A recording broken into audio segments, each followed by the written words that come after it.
All right, hello. Hi. Let's turn the music down a little bit. Oh, is it loud? Let me turn it up a little bit. Is your mic volume okay? Yeah, this is a whole different setup. So nothing's changed. This is the old setup, and it would have been fine had I not listened to all you people. I didn't About say how shit. quiet it was. Well, you were quiet. Fine. Yeah, I think maybe that microphone like literally wasn't going in to the stream, although I was recording it. So like it didn't. At the end of the day, it didn't matter. It's just the stream couldn't hear me too well. Right. I do think maybe they were hearing you off of my mic. Yeah, I think that's probably what it was. Yeah. Actually, I should probably go back to like the I'm super interested in seeing what the it kind of doesn't matter, but I'm interested in seeing what the oh shit, it does matter actually. Sorry. I'm interested in seeing what the recording looks like. Oh. Probably the same because it's literally recording as it's streaming. Right. So it's going to be exactly the same. However, if I make edits, I can always take the sound from the actual podcast and sync them up. Except I kind of can't do that. I can and I can't because on the podcast I've already edited that. Oh, true. So I would have to make. You'd have to make a separate track. Yeah. I don't know what I'm. Which honestly, you could do. I honestly don't know what I'm gonna do. So that was a bit disastrous, but we're moving on from that. Hey, Spider Nerd. Spider Nerd, welcome to this stream. I know it's not your first stream, but I know you're excited. And I appreciate your enthusiasm. And Philly Philly's here evening too. Can't can't stay well. Well, What done. else is new? Philly. I almost called you Philadelphia for fun. Wow. I don't know. I thought that'd be funny. So, all right. All right. Also, Burkinator's here, I think. He came in and threw his monthly sub, and then left. We appreciate it. Yeah, Burkinator. Yeah, actually, was it him? I'm pretty sure it's him that on a monthly basis goes to my friend's Discord, and he's like, "Hey, monthly reminder to give Arnaldo your Prime sub if you're not using it." That's nice So of him. it is very nice, and then I get some of my other friends will come and drop their subs, and then we get $1 or $2 or whatever we get from that. I think it's like It's like $2.50, maybe I less. think they might have changed it. I think it might be less. Hi, Kaya. You're being a little mushy. You're being a little lovable. She's being a little clingy Yeah, is what girl. she's doing. But, all right. I'm glad the stream I finally caught was spider themed. It's fitting. Oh, cool. Yeah, so what we're going to do first is record our news segment that goes up on the Patreon. And then we'll get into Madam Web. Yeah. This is pointing at me. My iPad is still updating, but it's okay. I have my phone. Oh, so you didn't get it to work actually? It's now it just says preparing update. It's not doing anything. Well, maybe what you needed was a good paper and pencil like the olden days. For my entire Word document? Hold on.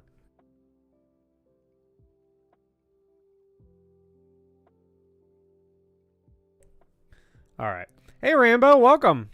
Hello. Yeah, so anyway, like what I was about to say. Yeah, how many pages is it? Was it like probably like 2 pages? Yeah, like 2 Yeah. pages. She's being really clingy. Go with mama. Aw. Hey, Larry, why is she being so clingy? Well, no, she's being extra clingy.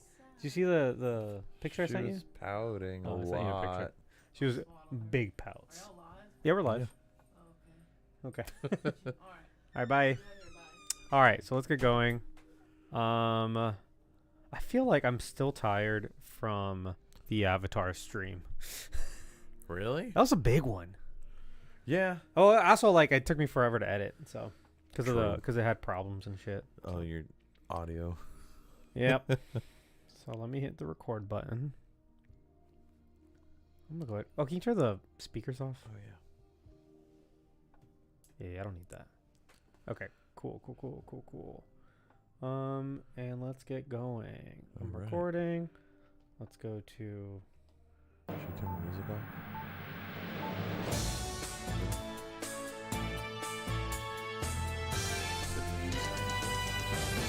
Yeah, fine. Oh. I know, I got confused. Welcome to news from the Phantom Zone. I usually just leave the music on in the background. Okay. So if you watch this, you hear just a slight kind of lo-fi in the background. Yeah. Anyway, let's get started. Welcome to the news. Welcome to Patreon. Thanks for joining us.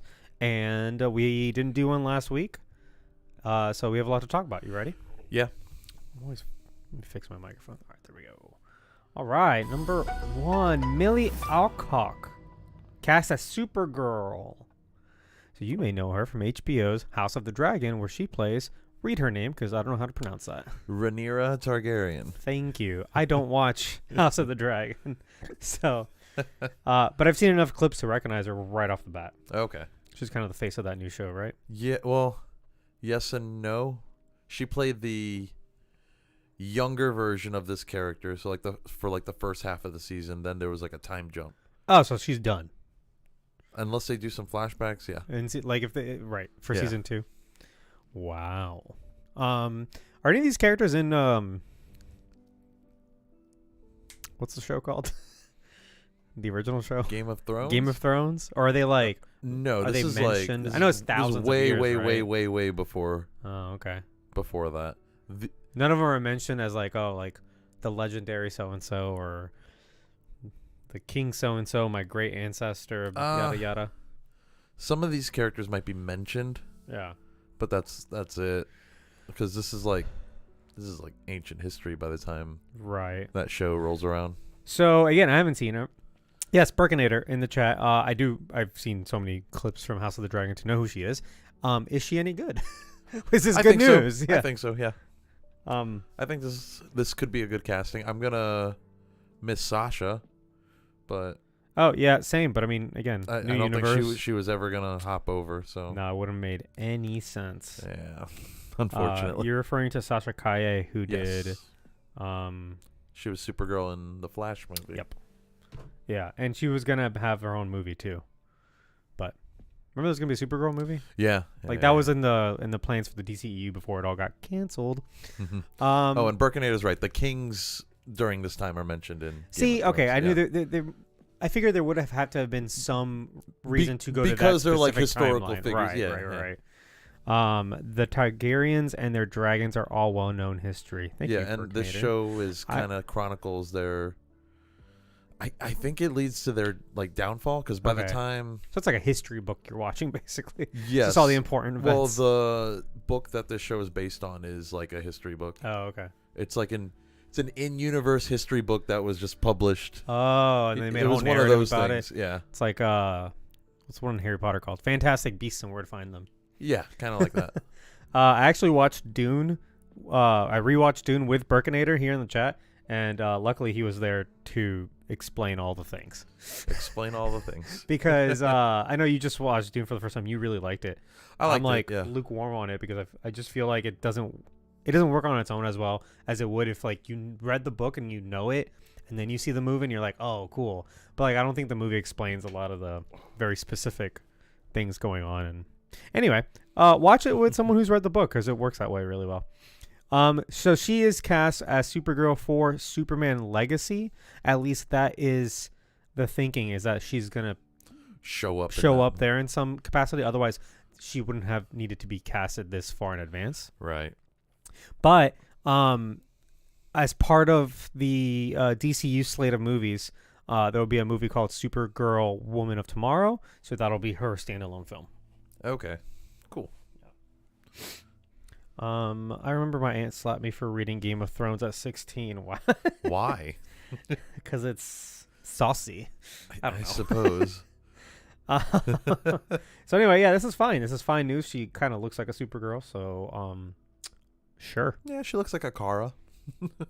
Yeah, I mean, if you look at like the comic panel, like Yeah. she looks more like Supergirl than Sasha Kaye. She looks like the more traditional Yeah. Supergirl. Like Sasha Kaye, and I said this back when we talked about this, but like she looks like a Kryptonian because in that universe, the Kryptonians all have black hair Yeah. because they're all like basically eugenicized, right? Mhm. Like they're just breeding a certain kind of person. They That's all why they look all the kind of same. look the same. Yeah. Yeah. So, but for the traditional Supergirl, like, yeah, she fits the part. Sony's El Muerto is back in development despite Bad Bunny having left the project. And I know that the reason why they were going forward with that project was because of Bad Bunny. This was a vanity project for Bad Bunny Mhm. from the very beginning. It was like, hey, here's this very famous guy who is dipping his toes in acting, and he like is kind of a wrestler. or kind like, of. or like enjoys wrestling. Like, what Right. character can we, Sony's just kind of like, what can we do for him? They find this character who was in one issue of a Spider-Man comic book. Right. So like, without Bad Bunny, there is literally no reason to do this. But I guess, I don't know. There's no reason for a lot of the recent Sony movies. Right. So part of the story is that the company is focusing on Sony Pictures, that is, focusing on developing better standalone stories rather than trying to make their own cinematic universe. So that comes off the back of. Is that starting now? I know. I think it's with Morbius? your shirt. Yeah, Morbius. He brought his Morbius T-shirt. Yeah. Because at the end of Morbius, at the post-credit scene, that was like so fucking like trashed. This has something to do with Spider-Man, Yeah. I think. It became such a fucking meme that I think Sony's like, well, maybe we shouldn't try to like develop a Sinister Six without a Spider-Man. Stop trying to do Sinister Six. And we talked at the time. We It's talked just about like it. calm down on Yeah. that shit. At the Like- time we talked about it because this came like a Like- a few months after like Spider-Man already fought like a sinister couple of people. Right. Also, like the Sinister Six, they're not that big of a deal. Yeah, it's just any and they rotate. So it's just like any six of like Right. Like Spider-Man villains. that's not something to build towards. I always think Like a big goblin story, that's something to Yeah. build towards. I feel the same way. I feel like the Sinister Six is just something to put in like the comic book pages where like, oh, here's an issue where all his villains team up. Like that makes Because for a they're great tired of them. Yeah, that makes for a great splash page. It makes for a great cover, but I don't think it makes for an interesting story. No. And the fact that like Spider-Man No Way Home was able to create a team up and it's interesting, like that's as good as it's gonna get. You're not gonna be able to top that. And it worked in the video game because it was just like boss fights to have, you know? Yeah, it's a very video gamey thing, or like it's perfect for the Spider-Man ride. Yeah. You know what? But it's not for anything with a good plot in it. Like it doesn't work for No. like a movie, you know. And like I said, like the Spider-Man No Way Home did it, so it's like why even bother? Yeah, we got 5. That's good enough. Yeah, the number's not honestly. important, honestly. So, and we're gonna after this we're gonna review Madam Web, which so means it's we'll talk a little bit about the Sony movies. yeah. But I mean, just watching that, it's kind of clear that there there was no post-credit scene. There was nothing to tie into like the next Sony Spider-Man universe No. thing. So it's like, all right, maybe they are kind of trying to dial this back a little bit, you know, and make them a little bit more Now they standalone. just gotta, get that quality going. Oh yeah, about that. Okay, so sorry, I'm still laughing, and now I'm laughing because it's an appropriate time to laugh. Carl Weathers dies at 76 years old. 76 is too young, Yeah.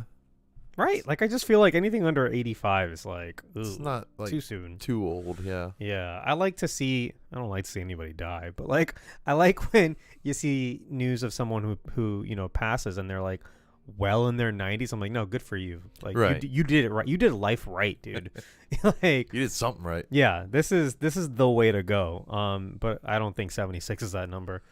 No. The Rocky actor dies in his sleep peacefully of atherosclerotic. Sorry, I'm not a doctor. Cardiovascular disease, so a heart disease. Which is still like the number 1 or number 2 killer. So On the planet? yeah, heart disease. So yeah, that sucks. Best known for playing Apollo Creed in Rocky, Rocky 2, Rocky 3, Rocky 4. Obviously his character, if you don't know by now, his character dies in the beginning of Rocky 4. Yeah. And then the Creed movies are his son who grows up to be a boxer. Mm-hmm. So obviously he's not in those movies. Rambo, yes, I'm about to get to that. Also in the movie Predator. So if you've seen that famous meme of the two muscular arms kind of like shaking That's and like Arnold and him, right? yeah, that's Arnold Schwarzenegger and Carl Yeah. Weathers. Happy Gilmore, and then on TV he was a main character in Street Justice as well as in the Heat of the Night, and then was on a bunch of stuff, but also Arrested Development where he played a very funny fictionalized version of himself. That's, I think, my favorite role that he's done. Like 100%. It's so good. If you haven't seen it, it's so good. It's like seasons 2 or 3 Yeah, and he's like, of Arrested he's Development. being like an acting coach to Tobias. Right. And he's like way out of work, so he's like run out of money, and he's like super cheap. Yeah. Yeah. And then The Mandalorian. He was in all 3 seasons of The Mandalorian as Grief Karga. Grief Karga. Grief Karga. Yep. So unfortunately, will not be returning for that. Yeah, sad times. Yeah. I like to see that every like pretty much everyone who's ever been in a project with him was like tweeting. Yeah, it seems like he was very, very, very well liked. Yeah. So that is super sad. But yeah, moving on. Sonic the Hedgehog 3 updates. Yeah, so you see that logo? That gets me excited. So basically, they released a very short teaser with just some music and this logo. The music is directly taken from Sonic Adventure 2 Battle, as is the inspiration for this logo. And that makes a lot of sense because Sonic Adventure 2 Battle was the introduction of Shadow the Hedgehog. It's also my favorite Sonic game. Me too. It is like that game was a big part of my childhood. Same. I didn't grow up as a Sega kid, so like this was the first Sonic game to come to a Nintendo console. Exactly, which is why that was Thanks the first Sonic game I the played. Dreamcast failing. Yeah, and Sonic Adventure 2 I think was one of the last games on the Dreamcast. it was on. I'm pretty sure it was on both. Yeah, it was on Dreamcast like a year before, and then like a year later it came to GameCube, and then changed lives. So the battle portion wasn't that the Nintendo specific or the re-release specific title? It was like some extra multiplayer content that was added. Gotcha. Yeah. I think I remember. Yeah, because there was a multiplayer like yeah, you could like race or fight or there was a bunch of different modes that you could do with like split screen. Right. It was the first. Yeah, so it was the first game I played. And it was just by far the most fun I tried playing some like Sonic games after, but every time I bought a Sonic game, it was like the worst reviewed Sonic game ever. So like I got the one that came out for like Xbox 360. Oh, that is the worst reviewed Sonic game ever. Yeah, Sonic 06 is what people call it. Okay, cool. Because I recall not knowing where to go. Like they get like the first level like is so confusing that like I think it's supposed to be like a portal situation. Like a hub world. It's a hub type, world, yeah. And I couldn't find where the fucking levels were, and I remember being confused and being like, "This is not a fun Sonic game." Whereas Sonic Adventure 2 Battle drops you into like high voltage action. You somehow immediately already know what to do. You're like in San Francisco going down like you ripped a piece off a helicopter and using that to like slide down the hill. Yeah. It is so fun.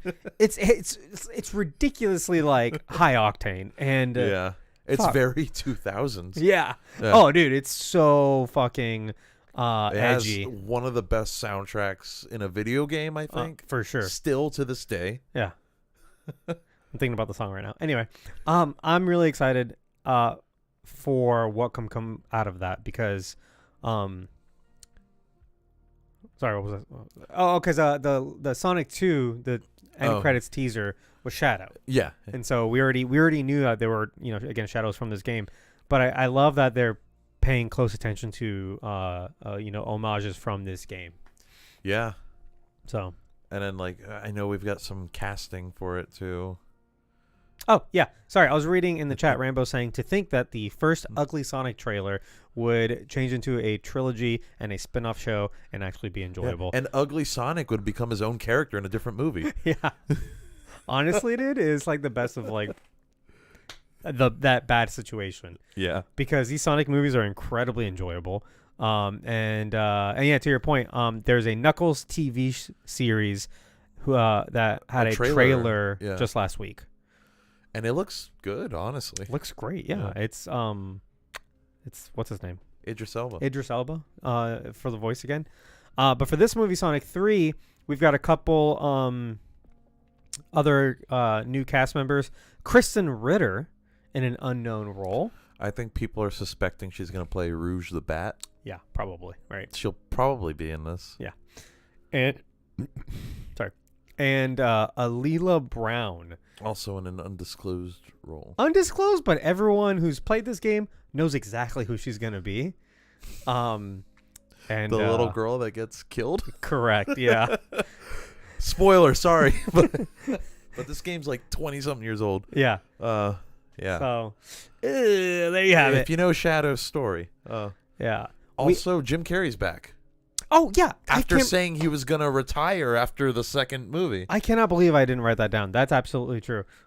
He did retire from acting and just came right back out of acting. For this. For Sonic 3. So, hey, sorry about the ads. I know, like, it just puts us in a corner and you can't hear us. If anyone tells us when it immediately starts, we'll do you the favor of shutting up for like 30 seconds. That way you don't miss anything. Yeah. Yeah, so my bad. Hopefully we make money though, so. Unnecessary evil. Yeah. Anyway, so Jim Carrey is coming back at least for this one movie. Yeah. And I've said this about like Marvel actors, where like if you just treat the guy, you treat the actor well, you make sure they have a good time, that they don't have to take this too seriously. They just have fun on set, and obviously you're dumping millions of dollars on their lap. Right. Like they're never gonna retire. Like why would they? Unless they're just like really, really, really sick of it. Right. No, exactly. But like you hear stories about like, especially like these big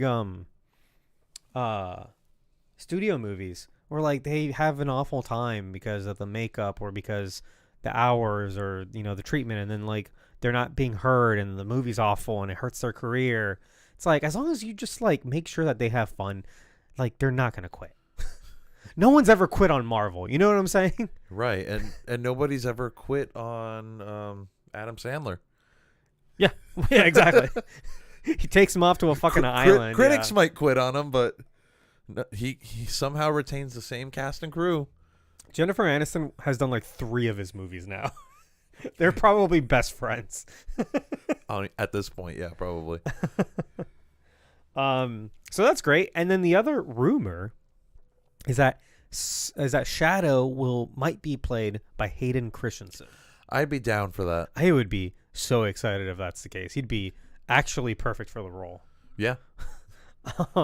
Even like Hayden's like slight kind of monotone voice. It works for this character. Yeah. For Shadow, it's perfect. Like it's absolutely perfect. Like listen to Shadow talk on like any video. Yeah. And you'll be like, okay, I can see that. Right.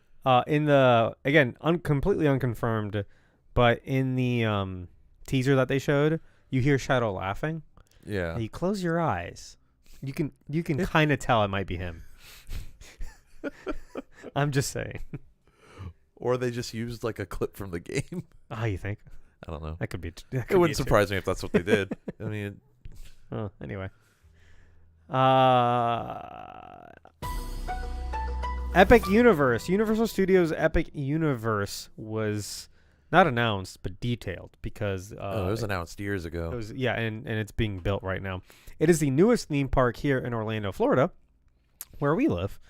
And it is going to be made up of it's a hub and spoke situation. So like you go to, it's kind of like Disneyland or Magic Kingdom, where there's that center part, and then you kind of walk off into different sections. And I think there. the concept is supposed to be like you go through a portal that takes you to like this universe or this universe, right? Yeah. Which is kind of cool. It looks interesting for sure. Yeah. It's split up into 5 universes. Celestial Park, which is kind of the original concept. Okay. Kind of how like you go to Islands of Adventure and it's got this kind of like old-timey Mediterranean, sea town, right? Yeah, but they kind of got rid of like the biggest thing that had that vibe when they closed the Lost Continent area. No, but Lost Continent is like, that's different than the... Yeah, but like... Similar. I see what you're saying. Yeah. But, yeah. But no, I get what you're saying because you walk by. That's the there's, like, theme of like the park. The theme of you the know? yeah, it's like there's a lighthouse and then there's Yeah. Marvel Island and there's Right. this other island and yeah. So for this, it's going to be the Wizarding World of Harry Potter, Ministry of Magic. So this is a third Harry Potter section. So each park has a Harry Potter section. Yes. Yeah, might as well do that. Yeah. Unlike the other two, though, there will be no way for there to be a ride that connects the two parks via the Harry Potter worlds. Because if you look at this on a map, it's a few miles away. And there's an interstate that goes between them. So Not possible. not possible. Yeah. It'd be great. Could you imagine you're on I-4, you drive below like a Harry Potter train or something? But yeah, not the case here. Super Nintendo World. Yes. Those are three words you never say together. You always say Super Mario World, so it's Right. that one's gonna be Nintendo hard. World, so Yeah, it's gonna be hard to kind it of. includes Mario. How to Train Your Dragon, Isle of Berk, and Dark Universe. Finally, Whoa. they're doing the Dark Universe in the form of a theme park. I'm actually that might be the section I'm most interested in seeing. During the video, it was the only section to like get me kind of excited because the theme is not, hey, it's not like the movie universe that failed before it even got Right. started. It's like the original Universal Yeah. Monsters. Yeah. And I kind of miss. So if you've been to Orlando, Universal Studios, and I don't know what the one in LA does at all, but the original, like in the late 80s, early 90s, the original concept for Universal Studios was to ride the movies, specifically, obviously, their movies. Back And to the Future, King Kong, E.T., Jaws. Yeah. Yeah. E.T.'s the only one left E- at our Universal. Correct. Yeah. It's the only original ride left. Yeah.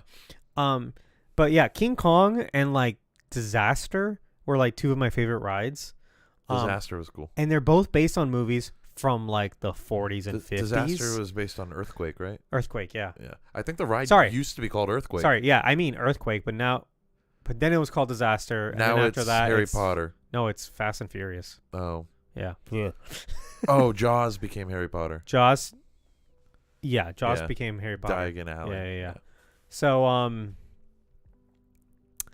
I know, but I love that idea because when I was really young, I went to Universal Studios. I rode all those rides, and then I went to Blockbuster to rent all of those movies and watch them.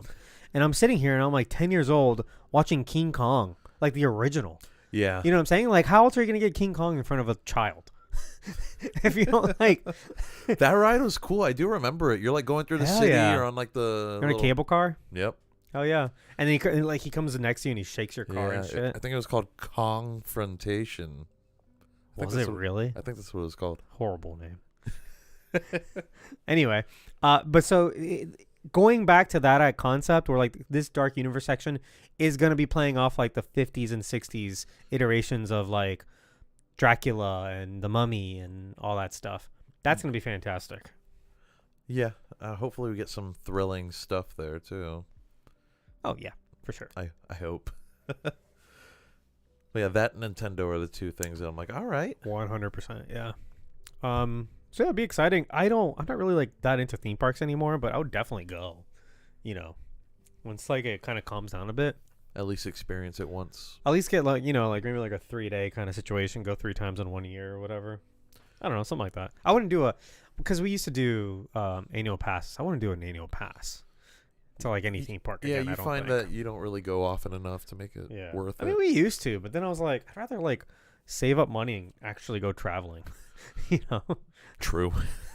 I want to go to the places where people come from to go to Universal and Disney. It's so weird living somewhere with like all these theme parks because we are a destination. Like, yeah. Yeah, I do forget that. I stay away from all the destination places usually, but yeah, I mean, we used to go to Disney all the time. I work by all the destination places. It sucks. Yeah, but I'm not gonna tell people where you work, but also like I feel like it's more of a local place. Oh, it's not. Oh, I guess It's you're all tourists. okay. Yeah, never mind. I thought it was kind of local, and like, well, okay, well, moving on. Moana 2 announced and teased. So this is a surprise Moana 2 trailer. It was a teaser trailer. that releases November of this year, Whoa. which is kind of insane. There's never been a turnaround like That's that a for an little animated worrying, movie. actually. So apparently what happened was that this was it has been in development for a while as a series under the table, right? And then was reworked as a film. That's still not making me feel great about it. No, me neither. Moana is an incredible movie. I know Philly hates it, but I think it's so fucking good. It's one of my favorite Disney animated movies. Like the newer Disney ones. I like it a lot too. It's one of the few that I've like watched more than once. Oh, I'll definitely go back on it soon. But no Lin-Manuel Miranda for this, which is really sad. Again, this isn't sounding great. Yeah, I think what gives Moana and like Encanto the rewatchability is the music, Right. and you can say that about like any don't get me Disney wrong, the musical. story's like good too, but Yeah, but you go back for the music. I feel. yeah. I mean, you can say the same thing. You can say the same thing about any of like the Disney musicals. I feel like if I'm much more likely to rewatch like Beauty and the Beast or Aladdin or Lion King over like Cinderella and Snow White that has a few songs but like are not as good musically. Yeah. You know what I mean? Like they're classics, but I wouldn't be like, oh, these are the best ones. You Right. know? Yeah. So I don't know. But Auli E. I should have probably like remembered how to say her name. Carvalho is returning. So she is the voice of Moana. Mm-hmm. The Rock is probably also returning because both of these actors are reprising their roles in a live-action Moana movie, which is coming out the following year. So we're getting a sequel. Getting a lot of Moana. We're getting a sequel that I don't know how it's going to be based on the circumstances. And we're getting a live action adaptation. Yep. The following year. The following year, yeah. Okay. Of the first movie, obviously. Right. So, I don't know. I don't know who's asking for this. I saw someone point out that like some of the biggest streamed movies of the year are like Moana and Encanto is like I said, like so Disney's probably like, oh shit, like make more we of haven't them. been doing great lately with our movies, so maybe let's go back to the well. Yeah. So, but I feel like again, a lot of that's just because like kids will rewatch a movie with good music over and over and over again. Yes. You know, it's why I destroyed Parents are putting it on Disney Plus to shut their kids up. Yeah. I destroyed my VHS of The Lion King. Like I broke that thing. I watched it so many times. You know. I think I watched Mulan a lot as a kid, actually. Yeah. Spider Nerd Cosplay in the chat is saying it's the reason. Oh wait, no, hold on. Well, he's saying that he would like to see more of Meet the Robinsons. We got some agreement in the chat too. Meet the Robinsons is pretty underrated. I love Meet the Robinsons. I think it's such a good movie. It's another one of those Disney sci-fi movies that just didn't do well, though. Because for some reason, Disney and sci-fi doesn't sell. Yeah, all fantasy, man. Because Tron, as much as people love them, like I don't think they made good money. Surely that can't be true. I don't think they did. Anyway, could this be another Frozen 2 situation, says Brambo. Yeah, Frozen 2 I did not like. I actually liked Frozen 2 better than the first one. I know, I like the first one way better. I think the second one tries to set up too much lore and none of it works. I think the lore is what I liked. I like the songs too, actually. But it didn't. I'd have to rewatch it. But songs are good. Christoph, is Yeah. that his name? He had his own little like rock ballad. Hell yeah. Yeah. That was fun. Meet the Robinson bonus episode. Listen, I like that movie, but I don't know if that'd be a whole another can of worms. But all right, moving on. Fantastic Four. The team is cast. Woo! So this is the official. It's basically what the biggest rumors were. The rumors were true on this one. Yeah. Right. So Pedro Pascal will be playing Reed Richards. Vanessa Kirby will be Susan Storm. Joseph Quinn will be Johnny Storm. And Ebon, I don't know how to say his name, Ebon Moss Bachrach. Is that how you say it? That sounds right. Will be playing Ben Grimm, a.k.a. The Thing, in the movie directed by Matt Shackman. How do you feel about this casting? It's fantastic. There's nothing not to like. I think the only one I'm kind of like unsure on. I'm not even going to say negative on. Just unsure is Pedro as Reed. Why? I keep I hearing don't that. know. And I just don't get. think I don't know if I see him in the role. He's an incredible actor. I don't know. I just and like and I do love him. I'm just not sure. I don't think Reed Richards is this as a unique character as everyone pretends he is. Like, you could play him a dozen different ways and all of them would work, I feel. You know what I mean? Well, Reed Richards is one of the characters where there's like a bunch of him, so. Well, there you go. So, I don't. That being said, all of this is way better than the casting of Force Stick. Oh yeah, sure. Yeah. I do think Vanessa Kirby is perfect as Sue. Yeah. I think that's really good. I think casting. Joseph Quinn will do really well too. Yes, if he can bring some of that. Stranger Things energy. Yeah. Yeah. Yeah. And then we have Micro from The Punisher as the Thing. That's true. He was already cast in a Marvel TV show, And he kind of had a big role in that. But also sure. in this, But he's I already- mostly going to be a rock monster. Yeah, yeah. First of all, Rock Monster, and second of all, I honestly forgot all about. Like, I was like, where have I seen this guy before? And I had to look it in. Besides the bear. Yeah, I didn't watch the bear. I should. It's about cooking. And it's really good. Yeah, I had to like go and look. I'm like, oh yeah, I recognize him from The Punisher. But it's like I already forgot. So it's like who cares? You know, let him do this too. I love that there's a little picture of him in the back of the house. So he could still be in the poster. Yeah. Well, it's so he can be in the poster, but in my head, I like pretending that like in canon, they're all like, "Hey, remember how handsome he used to be? Let's put it up on the wall." That'd be some shit Johnny would do. Yeah, right.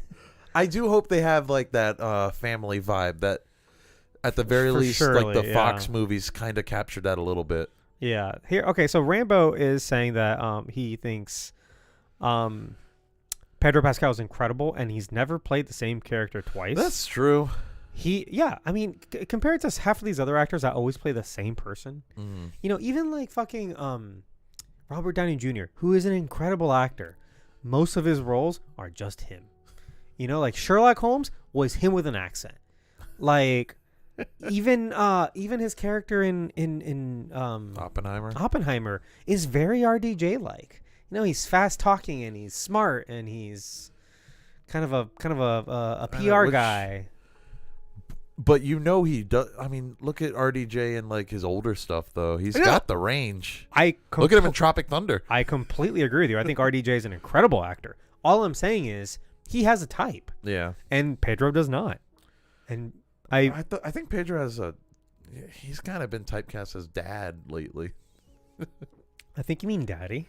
Okay. Yeah, no, I absolutely, I have absolutely no doubt. He's gonna be the dad of this family. Fuck. Hell yeah. Hell yeah. No, I think he's gonna be fucking fantastic. I hope they do the type of Reed that's like kind of just like work obsessed and just kind of like out of touch. Sure. It'd be nice to see Pedro play a character like that. Yeah. I guess the only part where I see him as quote unquote miscast, though I do not at all, is that Reed Richards is not the overly charming, charismatic one. No, he's supposed to be like awkward. It would be challenging for Pedro. Dick. Right. It would be a challenge for Pedro Pascal without a mask covering his face, right? Because he is the Mandalorian. Right. To not be charming and charismatic and not make you want to fall in love with him, you know? Right. Like, we're not supposed to totally like Reed Richards. Exactly. Yeah. So I'll give you that little nugget, but like, I don't know. I still think he's an excellent actor. I think he's going to do fine. Right. We still don't know who the villain is. Oh, actually, the rumor mill says it's going to be Galactus. Not Doom. In the first movie? Yes. I think that's a good idea. Even though he's a big, big, big bad. Right. That kind of should be setting up as like a big Avengers villain or whatever. It gives you room to get Doom. You don't want to do Doom right away, I feel. And that's what the other two movies did. Doom is the one that I would want to be like a movie villain, maybe even a multi-hero villain. Yeah. There are rumors about, so for Galactus, the rumor is that they are trying to get oh fuck, what's his name? He was in Dune and he was in Little Mermaid and he's in He was in Skyfall, the bad guy. Come on. Skyfall. He's real hot right now. He's a Spanish actor. Javier Bardem. Yes. Yeah, Javier Bardem is who they're looking for Galactus. Interesting. So, yeah. He's got the voice. He's got the gravitas. If they do Galactus, I hope they don't do some bullshit where they kill him immediately. No, you would have to uninterest him, right? Be like, you don't want Earth. It's kind of, it'd be like Doctor Strange and Dormammu. And he's like, all right, get me the fuck out of here. Like, you don't want Earth. We don't got it. There's nothing going on here. Yeah, don't it's even. the 60s. Oh, yeah. Rumor is going to take place during the 60s. Well, not even a rumor. I think it's pretty based out. on this poster. Yeah. Not only that, he's reading a Time article. Ben Grimm is reading a Time article from 1963. Magazine. Is that also when Fantastic Four were made, though? Probably, but I mean, look at the aesthetic. I'm hoping to see a lot of like Jack Kirby-esque stuff here too. So here's the topic of conversation for this, right? Are they part of the MCU universe? Do they disappear in the 60s? Or is this a branched? Or is this a different universe and they'll eventually kind of cross paths? Right. I like the idea of that maybe they were originally in the MCU and then they crossed over to another universe or something. Or time skipped or something and then get brought into the modern day as they are. Right. Or, I would like that too. I'm just... That's the only way I could see a period piece of this working without making them ancient. Right. You know? So, like, on the one hand, I keep... Or to get, like, lost in space or something. Yeah. Oh, yeah, no, for sure. Yeah. On the one hand, I keep thinking about, like, how many times are we going to do... Oh, yeah, actually, a long time ago, there were these other heroes. It worked with Ant-Man. But... Which, if they could get Hank Pym in this, too, that'd be cool. Well, that's the other thing, too. It's like, it's a retcon, and it's fine. Like, it's a fine kind of retcon. And this would be older than Hank Pym. Hank Pym would still be really young. He'd be, definitely on the younger side. Well, actually, no, you're right, because he was... It was probably like... It was during the 70s that he was Ant-Man. That's when he was because he quit in the 80s. Yeah. After a long career. Pym particles could still totally be a thing at this point. Well, I was going to say Peggy Carter could be in it. Because she would be leading S.H.I.E.L.D. at the time. And she'd be about the age that Haley Atwell is right now. Yeah, because it's the late... maybe not. Because it's the mid-40s to now early 60s. Okay, maybe slightly older than Haley Atwell is. But just give her a wrinkle or two because she's still too hot.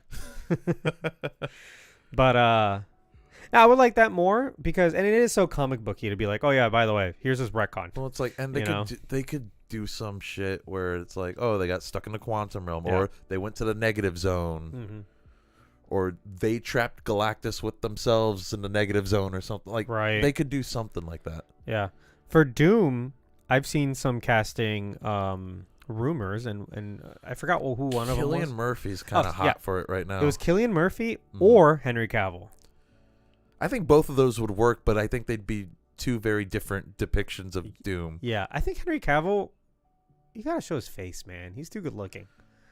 You know? I think I'd rather Cillian be Doom. If we're gonna put Henry Cavill in the MCU as a villain, he's gotta be like well, he should be Captain Britain. But I mean, that'd be cool. Actually, you know what? If we're gonna put him in as a hero, just make him Captain Britain. Captain Britain. But who's like a super minor character or whatever. Right. You know, Cillian Murphy, I think, might be he's a good actor. He's a better actor than Henry Cavill, all things considered. Yeah. So. Yeah. Anyway. I remember all right. saying Anthony Starr was rumored like 2 years ago. I can't see that. As Doom? Nah. Let him stay over on The Boys. He does great in The Boys. Isn't he like an awful person, too? That's what people say. Okay. Oh, anyway. You know who's not an awful person? Henry Cavill and Cillian Murphy. They're both wonderful people. They're very nice people. All right, last but not least, Marvel and DC reunite. Marvel and DC are reteaming to publish crossover comics that have been out of print for decades. So is this just like the Marvel versus DC and DC versus Marvel? Yeah. Not the amalgam stuff? What's the difference? I think those events... Oh, amalgam are the ones where they fuse together. Yes. Okay. It's both. So to be clear, there are no new comics coming out from this team Right. up. It's just a reissue. They're republishing. They're making 2 volumes that include about 24 issues from previous collaborations. Shit, I need to get these before they sell out. Obviously, like this is a print only thing Right. because you could read these comics online. Obviously, Right. There's like scans of it and stuff, but yeah, like on like they're not going to release these digitally because eventually those rights, it's complicated legally, and those rights would expire. They wouldn't be able to digitally distribute it anymore. Oh, you mean like the amalgam ones? Actually, both of them. Yeah, all of them. Yeah, All of them. Yeah. yeah. They should. I don't Just a lot of weird legal stuff with this, but I don't understand why they just don't like create a third company, split everything down the middle. that's kind of what amalgam was. Well, that's what I'm saying. But just like do that. Anyway, you can find the which issues it is that are being released. But yeah, some of them are like Marvel's versus DC situations, and some are amalgam. These volumes characters. are probably gonna be like at least $80 a pop, Oh, you think? probably. Ooh. Homeboy over at the comic book shop is probably really excited. At our local comic book shop. I haven't been there in forever. I need to Yeah. just drop in. Yeah. I don't have money. I like the owner. He's cool. He's awesome. Yeah. Yeah. But I don't have any money. But yeah, I used to hang out there and just talk to him for a while. And then, again, nothing new, but I hope this kind of gets the ball rolling and maybe, this is step one. And then maybe they make a new amalgam or a new crossover situation and we get some new stuff. That'd be cool. And that is it for us today.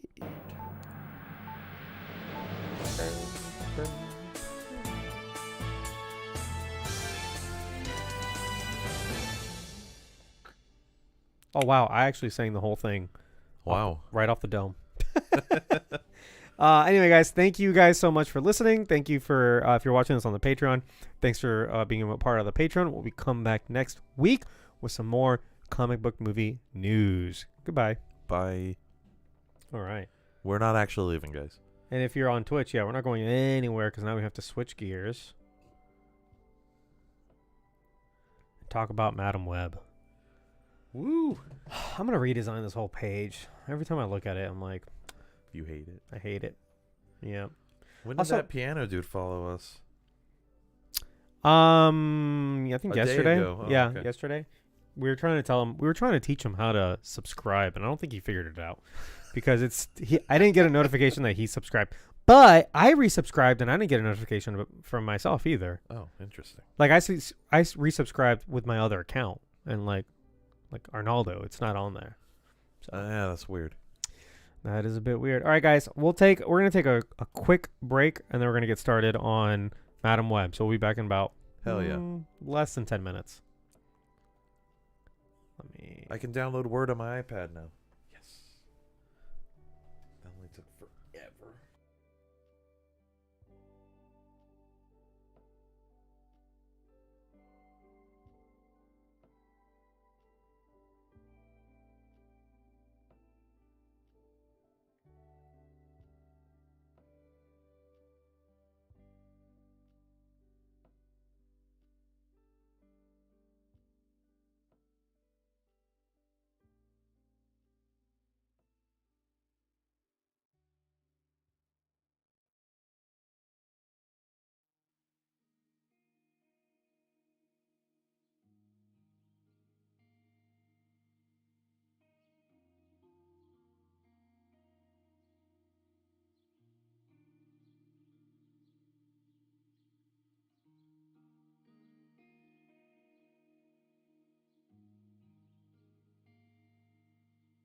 Hello, I'm back. I'm waiting on Berto, who's making himself a cocktail, but I have returned.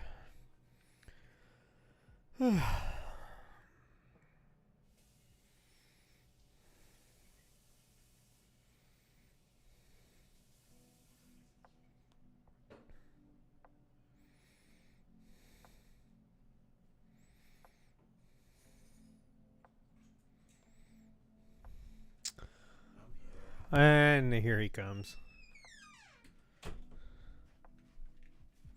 Did you hear? I didn't talk about this on the news, but did you hear that Paramount Plus is looking to combine their streaming service with somebody else? Yes, I don't know who though. Yeah, so they're talking to like HBO Max or Max, Apple, Peacock, and like somebody else. So now I saw now there's a report that says Paramount Plus and Peacock are reportedly in talks to merge as a single streaming service. Just combine their efforts, basically. I'm cool with that. Depends on the price. True, because Peacock is like a cool $5 a month. They're the same price because I have both of them. Paramount Pluses as well. Yeah, Oh. and I split them with 3 other people. So between the 4 of us, we got the higher tier with no ads, and we each pay like $5 a month for both things. That's not bad. Exactly. So, but anyway, if that price jumps up. Yeah. Wouldn't be excited about that. You know, Disney Plus is sort of merged with Hulu if you're subscribed to both of them, which What defeats the purpose? I mean, it's just you can access it all in one app, which is nice. They have the bundle with ESPN Plus, and it's basically like 1 and 8/10 more expensive than having just one of them or something. So it is kind of a deal. Being a better deal, yeah. If you use all 3, and like, I could go without Hulu. I don't remember the last time I opened Hulu. You gotta watch The Bear on Hulu. Oh yeah, maybe I do need to do. You gotta watch Prey on Hulu. I should watch Prey. Actually, you're right. I guess you could technically watch it on Disney Plus now, but I'm gonna configure this video real quick. all right. Oh, you can watch King of the Hill on Hulu. You're right. I could. King of the Hill's great. I mean, I've seen King of the Hill. All of it? Probably. Oh. I would always watch it because it would always kickstart Adult Swim starting. Mm-hmm. So I watch it all the time. Bum ba bum bum bum bum bum bum bum bum bum bum.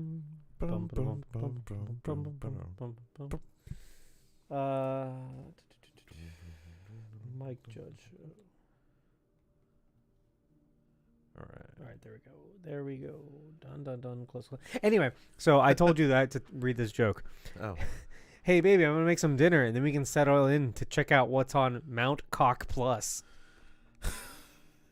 God damn it. I don't like that. I do, but I don't. I love that joke. Anyway, see, like, the only reason I'm kind of against this is I was enjoying streaming services like a year ago because unlike cable, you could just pick and choose what you wanted. Right. You didn't have to buy them all. And the people that complain that like streaming services are now just the same as cable, it's not, because cable, you paid one price, a high price, and you were forced into all of them. Whereas you no one's forcing you to have Apple TV Plus. Choices. Yeah, but you could just have 2 streaming services, and you're paying 2/5 or 2/6 of the price or whatever. But the issue is with all the exclusives. Well, see, if you were a savvy consumer, you could just get one streaming service a month and just like watch Rotate based on what you want to see. Yeah, and just like get caught up on one thing and then like cancel that subscription, then like start Netflix or whatever, get caught up on the 2 Netflix shows that come out that month, cancel that subscription, and then like go to Disney for a little bit and then just do that. But like obviously like it's effort.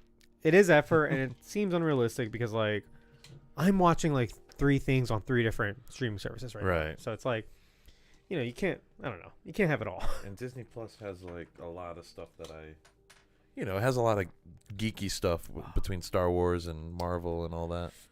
And I like to have that stuff on hand to watch. The ones I end up watching the most are Disney, Peacock, and Paramount.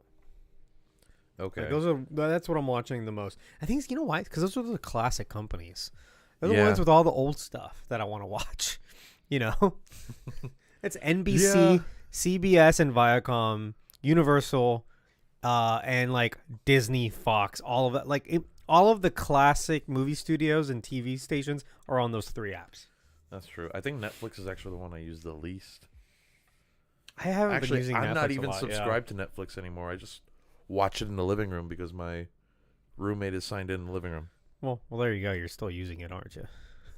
Not really, though. We watched Netflix. I'm gonna watch Avatar on it, but That's true. We saw what's it called? How's that Pepsi, by the way? it's good. I like it. I like Pepsi Zero, not as much as Coke Zero, but I like it a lot better than Pepsi. Yeah. I also saw that they do Mountain Dew Soda Stream flavors now. Oh, do they? So I might Can get you get Baja Blast? If you can. No. There's no way. But you can get Mountain Dew Zero. And Yeah. I like Mountain Dew Zero. Remind me actually. where this conversation went, because we've talked about this before, but like in other countries you can just go buy Baja Blast, right? And Yeah. here it's an exclusive. Here, because it's it's in stores right now, Okay. but they always do it for like just limited runs, because Taco Bell has like distribution rights to it or something. That's so stupid. It's That's the dumbest thing.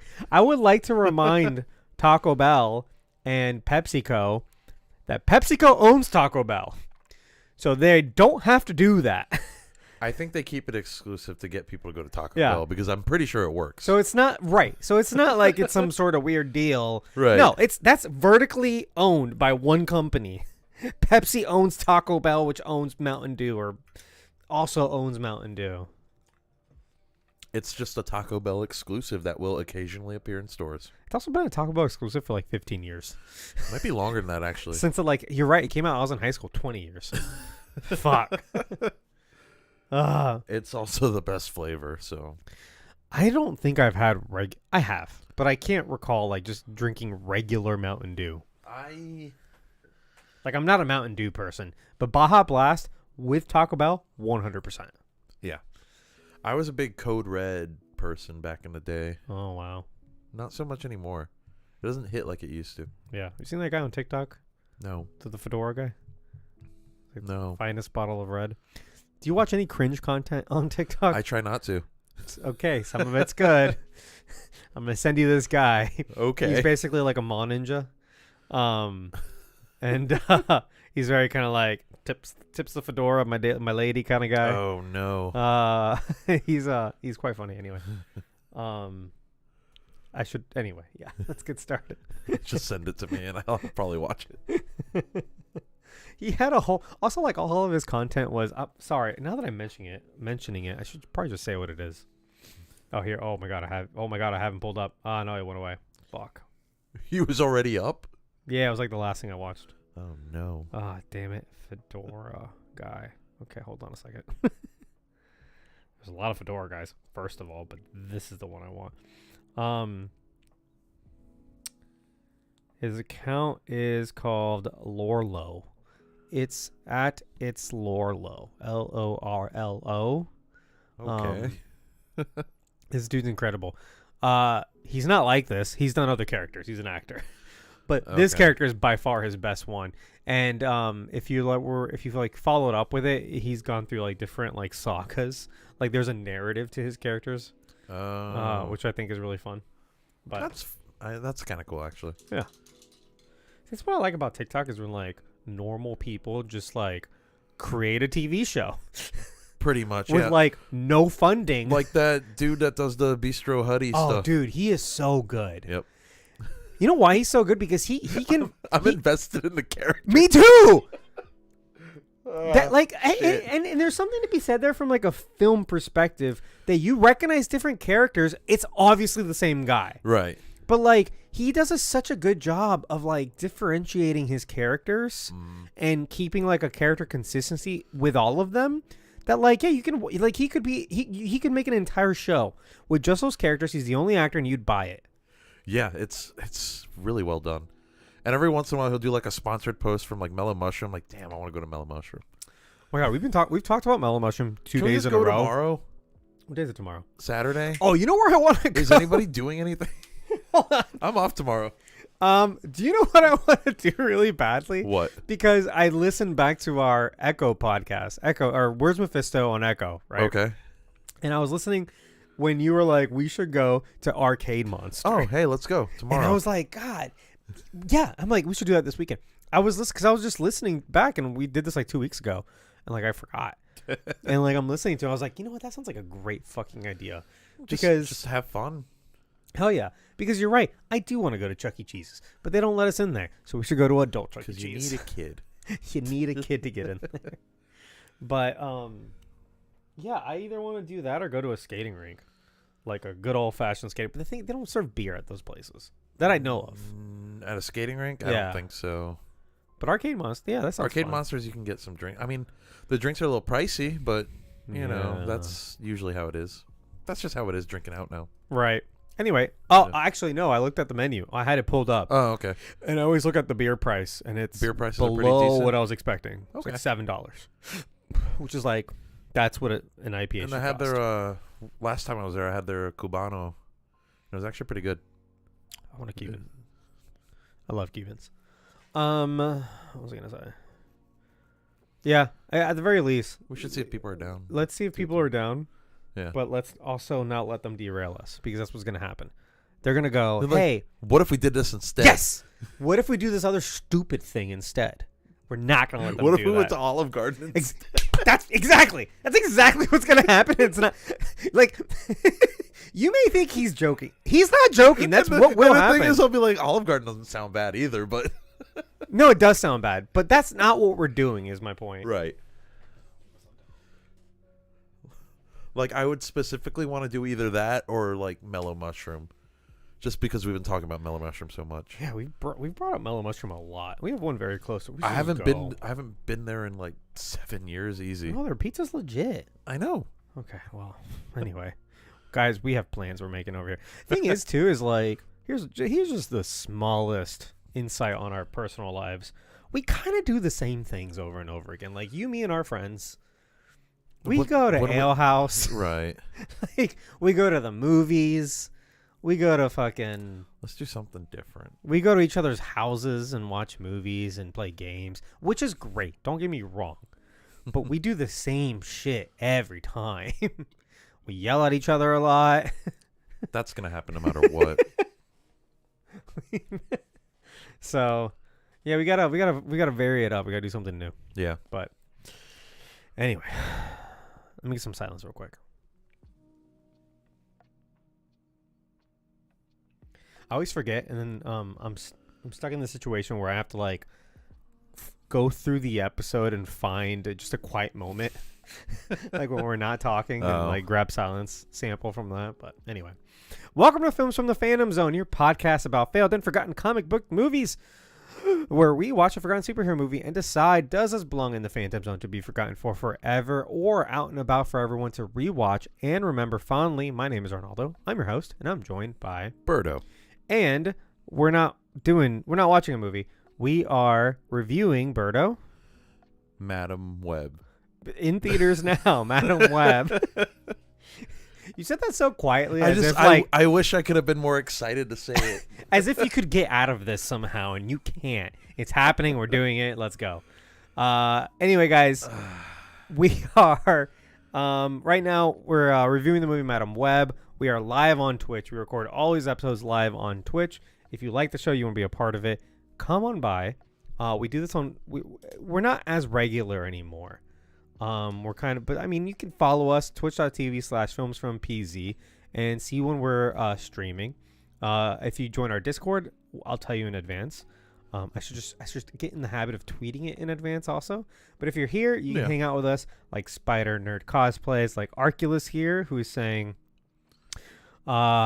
he's guessing that Birdo's gonna love it because it's a new Morb. Hold that thought, maybe. But recently we actually did do a movie recently. We did The Last Airbender. It was a huge episode, right? It took weeks of planning. It took a week of editing. Sable was on it. Blake's takes, as in Blake and Garrett, were both on it. We had to watch the stupid movie. We had to watch the movie. We watched all of. Did you watch? Did you rewatch Avatar: The Last Airbender? Yeah. Oh yeah. So how far did you get, or have you got, or did you just watch the whole show in an afternoon? I'm on book 2. Okay, yeah, I'm gonna start book 2 now. I watched all of book 1 anyway. Yeah. So we did that. We also, it's past the embargo, so we can tell people that we were hanging out with Blake and we watched episodes 1 and 2 of the new show, which doesn't come out for another 6 days. So we're super excited for Avatar. You can hear the Last Airbender episode is out now. And if you join us on Where's Mephisto on our Patreon, we'll be talking about the Netflix show as it comes out. And it's not going to be in one, but we'll still find time to talk about it. Yeah. But anyway, let's get started with this. Madam Web. If you haven't done one of these with us, we're gonna not spoil the movie until we tell you that we are in spoiler territory. Can anything be spoiled? Yeah, that's the other thing. This is not one of those, you know. So it's not some big mystery or anything. Everyone's like, hey, that's the other thing on Twitter. Like everyone's just like kind of like just spoiling the movie. Like nobody cares. Right. But you know, for consistency's sake, yeah, let's not spoil the movie until it's time to spoil the movie. How about that? Okay. Cool. So this movie is written by. There's a list so long of writers on this movie, and that's already not a good sign. Well, apparently it's the same writers that have done Some of them, Morbius, yeah. Venom, Venom 2. It's all just the same group. All the Sony. What the hell is the universe called now? SSU. SSU, the Sony Spider-Man universe. Still no Spider-Man. Right. So, story by Karam Sanga, Matt Sazam. Get these fucking names, man. Matt Sazama, Burke Sharpless. Screenplay by Matt Sazama, Burke Sharpless, and Claire Parker and S.J. Clarkson. Movies directed by S.J. Clarkson. Woo. New first time comment. Do you think Mephisto will be in the Netflix Avatar? Maybe. You never know. That's why we scourge all streaming content for Mephisto. Okay? You guys waste no time. This is the first time we've ever been this quickly generous fingers, because usually a movie comes out on Thursday and we wouldn't talk about it till Monday, and the episode doesn't come out till like the following like Friday. Right. Basically. But because we saw it, this movie came out on a Wednesday? It came out on Wednesday. Valentine's Day. Yeah, we saw it yesterday. We saw it yesterday, and I just Berto happened had to be off today. open, so so we're doing it today. So it's just how the schedule worked out. yeah. So the majority of people that will watch this movie haven't seen it yet. So there you go. Who will watch this? You know what I'm saying? Because like, if people that are good, I'm saying at the end of the day, all the people that saw Madam Web, because we're not even through opening weekend yet. Exactly, didn't see it on Wednesday or Thursday. The people that didn't go on a date to see it on Valentine's Day. Okay, thank you for bringing that up, because it's like I kind of question that release date. Who's gonna go see a movie on Valentine's Day? People do it all the time. Is that a thing? Yeah. Like dinner and a movie? Yeah. That's a thing. I guess you're right. Who's gonna see this fucking movie on Valentine's Day? That's a better question, because this is not really a good Valentine's Day movie. Not really a good movie. Let's get to. I think what it is that Dakota Johnson and Sydney Sweeney are gonna bring people to see this movie. Sable was saying about how she wants to see this movie Just because of. And I'm like, why? She's like, okay, I like Dakota Johnson. I like Sydney Sweeney. I'm like, yeah, but this movie's going to be awful. Like, haven't you heard? Where have you been? And she's like, why is it going to be bad? And I'm like, I started explaining it to her, but I'm like, she didn't care. She's like, I just want to see it. Yeah. And that's the thing. I'm like, are they banking on like women who like these two leads to go see the movie? That might actually push these numbers up. And that's the thing. I think, number one, and it's too early to tell, I think this movie might accidentally profit. Hear me out. The budget is only $80 million. We went yesterday on a Thursday, which was not the opening day. It was the second day. And the theater was like full. The theater was full. Yeah. So I think there's a considerable. All of us are nerds. If you're in the fucking chat right now, you're a nerd. Generous fingers, Arculus, you're nerds. Maybe. So I know you're nerds. You don't have to tell me. So it's like we don't understand the concept of like what the general populace is doing. And I think a regular person goes, hey, a superhero movie starring these people I like, let's go see it. They don't fucking know that this is a Sony movie that is Marvel adjacent. It's in association with Marvel. Well, that's what I'm saying. Like, they don't know that these are like Spider-Man, like offshoot characters, that Spider-Man's not in this movie, even though there's like an evil Spider-Man in this movie. There is like, a Spider-Man in this movie. Like, they don't think about that. They just go, I don't know, it's a fucking superhero movie. There's a million of those. Let's go see one. You know? Yeah. I bet if I told Arculus that this was the MCU debut of Gambit, he'd fucking jump on it. But here's the thing: this isn't MCU anything. Every week we have to remind Arculus that his favorite character is Gambit. He reminds me. Hey, how's that Gambit movie coming along? It's canceled. We'll probably get Gambit in the MCU soon. Well, I mean, we will because, technically in a weird technical way because X-Men 97 has Gambit in it. That's not MCU. Yeah, but it's whatever. Did you see, you saw the trailer where he, like, rides Wolverine and then charges up his claws. That was pretty fucking cool. Arculus, maybe you can answer this question. If he does that, doesn't that mean that Wolverine's claws are just going to explode? Because he charges things and that thing explodes. That's why he uses a deck of cards, right? Yeah, Arculus. How's that going to work? Educate us on Gambit. How's Wolverine going to survive this or weaponize it? Is he going to shoot it out of his claws? Healing factors? I don't know. He does heal, but like that just seems weird to just hurt him to be used as a projectile or whatever. Arculus says no, he can control the degree to which it enhances shit. So I guess he doesn't have to. It doesn't have to blow up. It doesn't all blow up then. It doesn't all just explode. I just thought he charges stuff, then it explodes. Isn't he like an Omega level mutant? No way. Is he? No way. I know Iceman is. Is he? No way. Yeah. Iceman? Iceman is. I know Storm is. I don't know if Gambit is. And like Jean Grey, but like actually I don't know if Jean Grey is. I think it's the Phoenix Gambit that could makes probably her blow up special. the planet if he wanted to. He was about to destroy the universe. Okay, I don't. Okay. He had to be nerfed. He says. I'm over Gambit. I don't talk about him anymore. Let's get going. All right, let's talk about Madam Web. Madam Web, starring Dakota Johnson, Sydney Sweeney, Isabella Merced, Celeste O'Connell. Celeste. Celeste, is that how you say it? Yeah. Celeste O'Connor, Tahar Rahim, Emma Roberts, and Adam Scott. FFTPC, Films from the Phantom Zone. Power tier list coming. I hate that. That shit annoys me. Batman with prep time beats everything. Yeah, exactly. I hate that argument, by the way. I hate the whole prep time bullshit. You don't think he could? I think it's bullshit. Why not? Why? Okay. Here's the thing. Why would there be prep time? Because he always gets prep time. It's part of his story. That's how it works. Why would we give him prep time? No, I fuck that shit. See, I was about to turn on you. If Batman had enough prep time, he could kill God. I hate the concept. What? He would scourge. He would scourge the fucking Bible. He would find a loophole. He'd figure it out. It's like Dogma. You remember the movie Dogma? The Kevin Smith film. Yeah. They find a loophole in the Bible to kill God, and they try to exploit it. Anyway, generous fingers. I was about to say I hate the power tiers because it's all subjective. It's all made up. But also all. So there's no point in arguing about it. It's and subjective to the situation too. Yeah, and I was ready to take you down with the Batman thing. Anyway, Batman would get his shit rocked by a lot of heroes. I think he does also get his shit rocked often, but within the DC universe too, like he's always prepared and he's ready to take down Superman at a moment's notice. Have you read Hush? No. There's part in Hush when he's just like, oh, I carry kryptonite with me all the time. Just in case. Just in case. And Superman's like his best friend at this point. And he's like, you never know. God. If I gotta take this fucker down. Batman's one of those preppers. Yeah.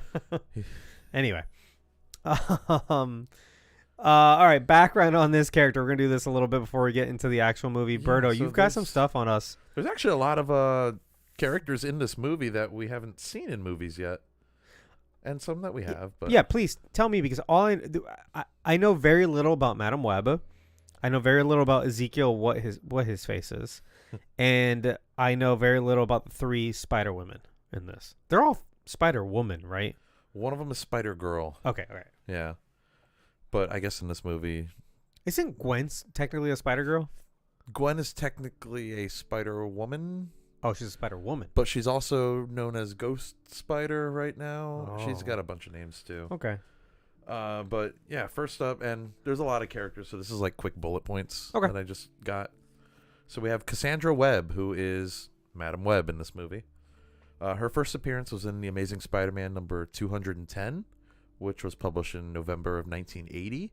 Oh, she's a lot older than I thought. Yeah. And she's usually depicted as an elderly blind woman with myasthenia gravis. It's what? It's some sort of muscular Oh, disease. I think they mentioned in the movie, actually. oh, it's like a real thing. Yeah. Okay. And she's usually connected to a life support system that resembles a spider web. She's a Oh. mutant in the comics, Oh, okay. and she possesses. So that's how she got her power. She's a mutant. Wow. She possesses clairvoyance, precognition, and telepathy. That's so funny. I'm pretty sure that they like legally wouldn't be able to have done that. Make her a mutant in this. No, yeah, Not without 'cause- like Disney's A-OK. and they have like a tenuous partnership. Yeah. Wow. Okay, continue. She worked as a professional medium before getting involved with Spider-Man and all the super heroics that comes with. In her first appearance, she helped Spider-Man find a kidnapped victim. She is eventually hunted and killed by Anna Kravinoff. I think that's Craven's daughter. But before she dies, she's able to pass her powers and her blindness to Julia Carpenter. Why would you pass your blindness? I think it's just part of it. That's so dumb. Okay, continue. And then Julia Carpenter becomes the next Madam Web. Speaking of Julia Carpenter, she is in this movie as well. That's Sydney Sweeney, right? Yes. Okay. In the movie, she's called Julia Cornwall, which is part of her name in the comics as well. It's Okay. like one of her middle names or something. All right. Her first appearance was in Secret Wars #6 in October Oh. of 1984. Yeah, the Secret Wars. Yeah, that was the first Secret Wars. Right. The one to sell toys. Yeah. Yeah. Julia was unknowingly a test subject in experiments done by a government organization called the Commission. And that's how she received her powers, because she was, quote, accidentally injected with a mix of spider venom and exotic plant extracts. Oh, okay. She's gone by the titles of Spider-Woman, Arachne, and Madam Web. Arachne, like the Latin? Yeah. Okay. That's how it looks like it's spelled, at least. Okay. Her powers are, she's got like, the typical spider powers that everybody gets with like the strength, Right. speed, stamina, wall crawling. Her webs are created out of psychokinetic energy, and she does have a healing factor, and obviously she has all of Madam Web's powers when she becomes Madam Web. Okay, right. And next up we have Anya Corazon, who is in the comics Spider-Girl. All right. I guess in this movie she's just one of the Spider Women. Yeah, they don't have names, No, they don't. but we'll get to it. Her first appearance was in Amazing Fantasy #1, which was in August of 2004. So not the old Amazing Fantasy, I guess. Mhm. Some sort of reboot of it. Right. Her original superhero name was Araña, Okay. That's Spanish. Spanish for spider. Spider, yeah. And then she later went by Spider-Girl. She was the first Spider-Girl chronologically, but the second one that was published, the first Spider-Girl that was published was Mayday Parker, and that was from like a what if story. Gotcha. I think it's also in the future, because that's Peter and MJ's kid. I was about to ask. The way she got her powers was on her first day at Milton Summers High School in Fort Greene, Brooklyn. She gets caught in a skirmish between two mystical clans, the Spider Society and the Sisterhood of the Wasp. And then she gets mortally wounded, and a mage named Miguel Lagar from the Spider Society performs a ritual on her What? by giving her a spider-shaped tattoo that endows her with spider-like powers and saves her life. Then he recruits her to be a hunter for the Spider Society. It's weird stuff. How is this? Is the Spider Society related to Spider-Man at all, or just these are all just? I think that ends up being related with like the spider totems and all that, and but this movie okay. doesn't get into that at all, and that's a whole other can of worms. Okay. After you do this, do Spider Totem, just like real quick. Just like look it up real like quick. no, like tell me like what it is, Okay. because I don't fully understand it. Is what I'm saying. All right. And then her powers are again the spider strength, speed, stamina, wall crawling, all that. And she uses spider-like grappling hooks to traverse, and she can actually grow a protective exoskeleton. At some point, this is like earlier interesting. in her career. So like kind of like a spider. Kind of like an actual spider. Yeah. Okay. Wow. Next up, we have Maddie Franklin, who's another Spider Woman. Okay. Her first appearance was in the Spectacular Spider-Man number 262, which was in October of 1998. So she's a little more recent. Is she? Wasn't she in Spider-Verse?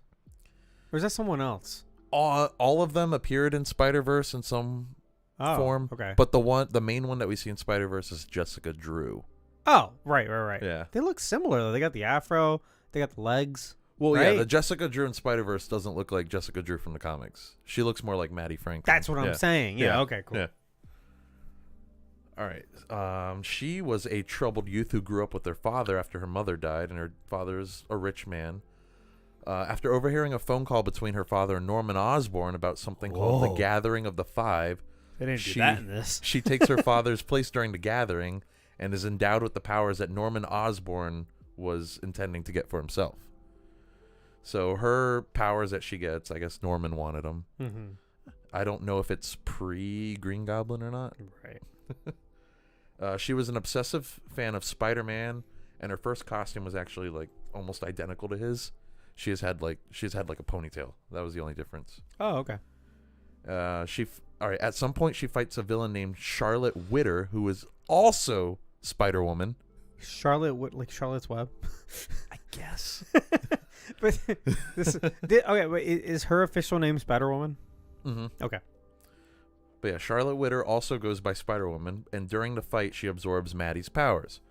At some point, Maddie's able to reabsorb the powers, but she not only gets her own powers back, but all of the previous Spider-Woman's powers back. Who's Maddie again? The Spider-Woman that I'm talking about. Oh, okay. Right. The one with the arms. Dude, even during this, I couldn't get all the names straight because what's Madam Web's name again? Cassie. Yes. You know why? Because didn't Sydney Sweeney play a Cassie at some point? I have no idea. That threw me off. And I feel like maybe one of them played a Maddie also. Anyway, continue. All right. So she absorbs the powers of all the other Spider-Women. The powers do eventually get returned to everybody, though. Right. It's not a permanent thing. Fun fact about her is J. Jonah Jameson is a close friend of her father. And I believe in this movie, she mentions having an Uncle Jonah. She did, didn't she? Yeah. There was also a Daily Bugle reference. Yeah. So there are Spider-Man references in this Right. movie.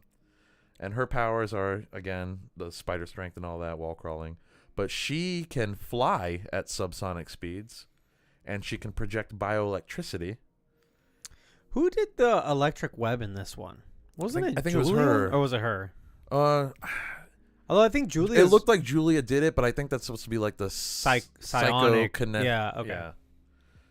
But Maddie also has psionic spider legs and webbing. Okay. And she actually has spider sense, something the other Spider Women didn't have, and mild telepathy. Okay. Well, there you go. I don't know what mild means. Maybe she can receive it but can't send it. I feel like either you have it or you don't. Yeah. You can either communicate through your mind or you can't. But go ahead. Which, all right, next character is Ezekiel Sims, who is the villain. the villain of this movie and the Spider-Man of this movie, I guess. Right, yeah. His first appearance was in The Amazing Spider-Man number 30 in June of 2001. He was a rich businessman who, in his younger years, ritualistically gained the powers similar to those of Spider-Man. What does that mean? He did some weird, freaky spider ritual. Oh, okay. Well, He wanted to use his powers to be a hero, but instead he used them to create and develop a corporation. I mean, well, that happens, right? Yeah. Either be the hero or you live long enough to create a corporation and be an evil conglomerate. Well, his logic was that he couldn't do anything without a base of operations. So he's like, Okay. "Oh, I gotta be like Batman." yeah, I gotta hire people, and while we're at it, I Which gotta Peter Parker kind of raise ends up doing that prices. in the and- comics too. He actually does. we get like Parker Industries Yeah. and stuff. Yeah, I wonder if people he's nice. hated that. Yeah. Why is he in? Why is Spider-Man like in capitalism now? Right. All right. Later in life, in his 50s, Ezekiel contacts Spider-Man, explaining to him the nature of animal totems. And these are people who gain supernatural abilities from a mystic link to certain animals. Okay, So we're a little bit in the spider totems. we're getting there. Yeah. He suggested that the spider that bit Peter Parker was not mutated by the radiation, but actually trying to give Peter its powers before the radiation killed the spider. Oh, So the spider got irradiated. It was dying, and it seeked out Peter to transfer the powers to him. Right. Okay. Because in this, at least, like the spider, we'll get into it. It's not a spoiler, but like there's spiders in this. Yes. And they have spider powers. Right. They're like so this the movie spider. touches on that a little bit, but it doesn't quite go all the way with it. But like they're not genetically created. They're not created in a lab or Right. anything like that. Like they just exist. Mm-hmm. Okay. And so after getting his powers, this means that Spider-Man is now part of the supernatural food chain and becomes a target for other totem. God damn it. You see, okay, I just want to point out something real quick. When I'm reading and I I know. fuck up, you make fun of me. Yeah, It's hard. When you're put on the spot, it's hard. All right. So this means that Spider-Man was now part of the supernatural food chain and has become a target for other totems and beings who feed on totems. And a lot of this is actually touched on in the Spider-Verse comic event. Oh. So there's the villains in that, they're hunting all of the spider totems in each universe and feeding off of them. Okay. So the spider totem in each universe is basically the person that has the powers of that spider. animal at that time. Yes. Okay.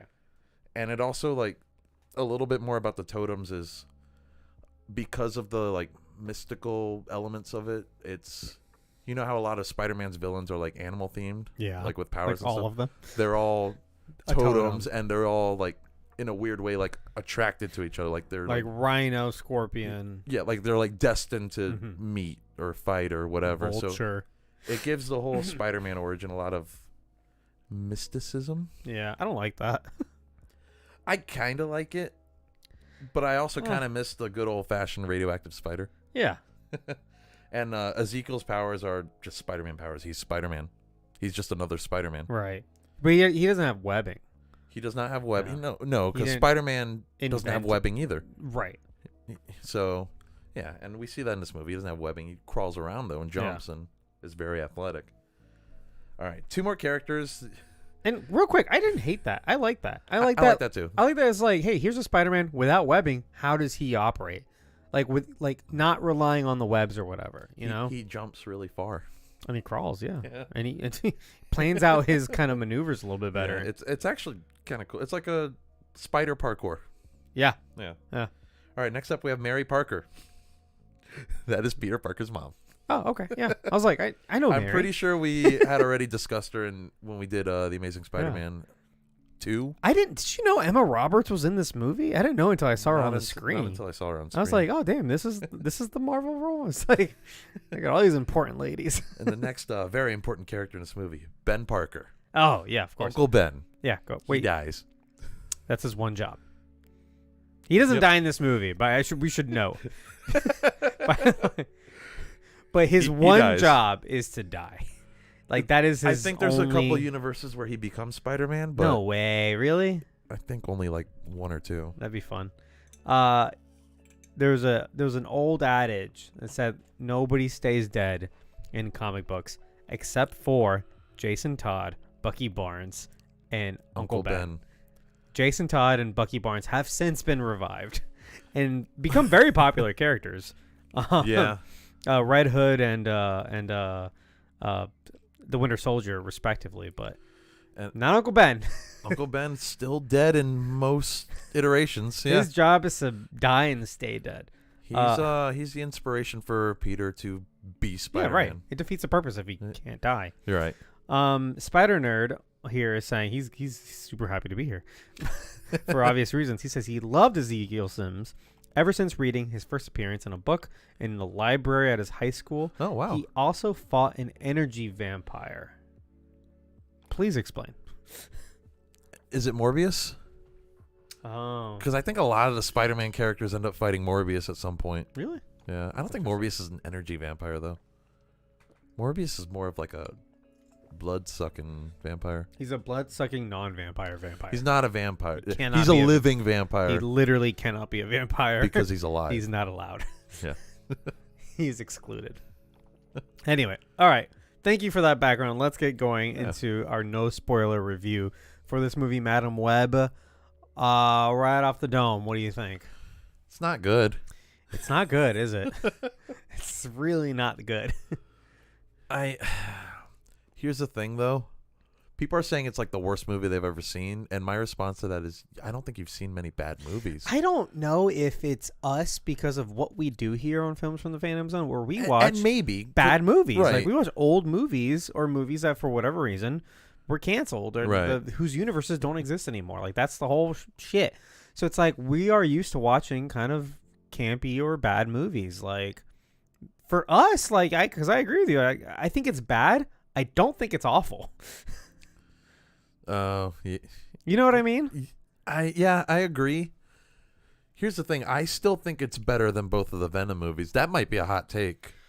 If we had to rank the SSU so far, Morbius, Madam Web, Venom 2, Venom. okay, That's mine. put Venom 2 over Venom 1. I like Venom 2, I think, a little bit more. Ugh. Anyway, Like a tiny bit more. I say Madam Web. That's number 1. Wow. Morbius, Venom. No, hold on.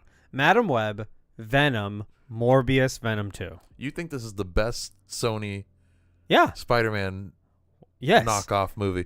And that's not obviously that's not saying much. But I don't like the thing is like I don't know, man. I feel like I have this theory on like perceived quality versus actual quality. When people go into like a movie and they know it's going to be bad and they want it to be bad, then like they're going to see things differently. They have a bias going in. You know what I'm saying? Yeah. I feel as if this was an MCU movie, same exact movie, I'm not saying people It would have been torn apart. Have you seen MCU fans lately? right. I'm not saying it wouldn't be like I'm not saying people wouldn't be scrupulous to this. What I'm saying is like the attitude would be slightly different. I don't Because know. the attitude going in would be a lot different, and you'd get maybe 50% of the people coming out going like, "Oh no, I like it because this and this and this." Whereas are the you other forgetting 50, all the MCU is dead people? yeah, but that's only like that's less than half is what I'm saying. But like the other half would be like, "Oh no, this is awful," and then they'd be arguing about it. Whereas with this, It'd be a Last Jedi situation. yeah, one of those. So Last Jedi's okay. It's pretty good. But anyway, with this, I feel like people were like, "Oh no, this is an awful movie going in," and there was so like I've been on Twitter like combating these people because, there's been so many people that are like, "This is an actual line from Madam Web. This is an actual scene from Madam Web," and then they show something that's perfectly normal, and they're expecting people to be like, "Oh my god, like I can't believe it," like. There was a couple lines in this like, oh fuck, what was one? Oh, you're an uncle. All the fun with no responsibility. And like someone tweeted like, "Oh, this is an actual line from Madam Web." That's not a bad line. Am I crazy No, that here? line wasn't bad. That was one of the good lines in the movie, actually. I'm like, I'm an uncle. I've been told that a gajillion times. Especially the response to that line was yeah, good. you're an uncle, aren't you? Yeah. Yeah.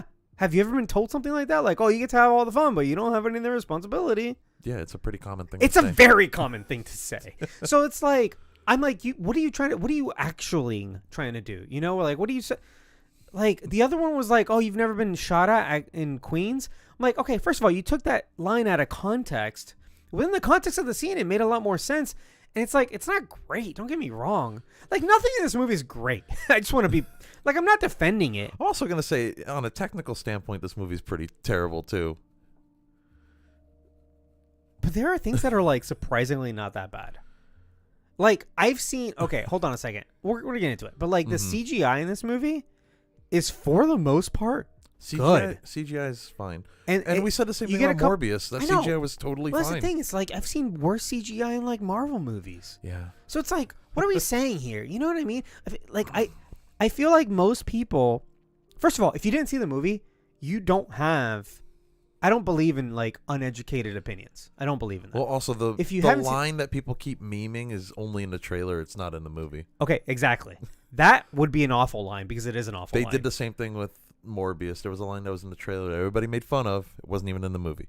Yeah. It was he's like, "Oh, some sort of radar." It's like, he doesn't say that in the movie. Yeah. They don't say when how does it go? They When don't say it's Morbin time. no. In here, when my mom was in the Amazon And was studying researching spiders. Yeah, that's only in the trailer.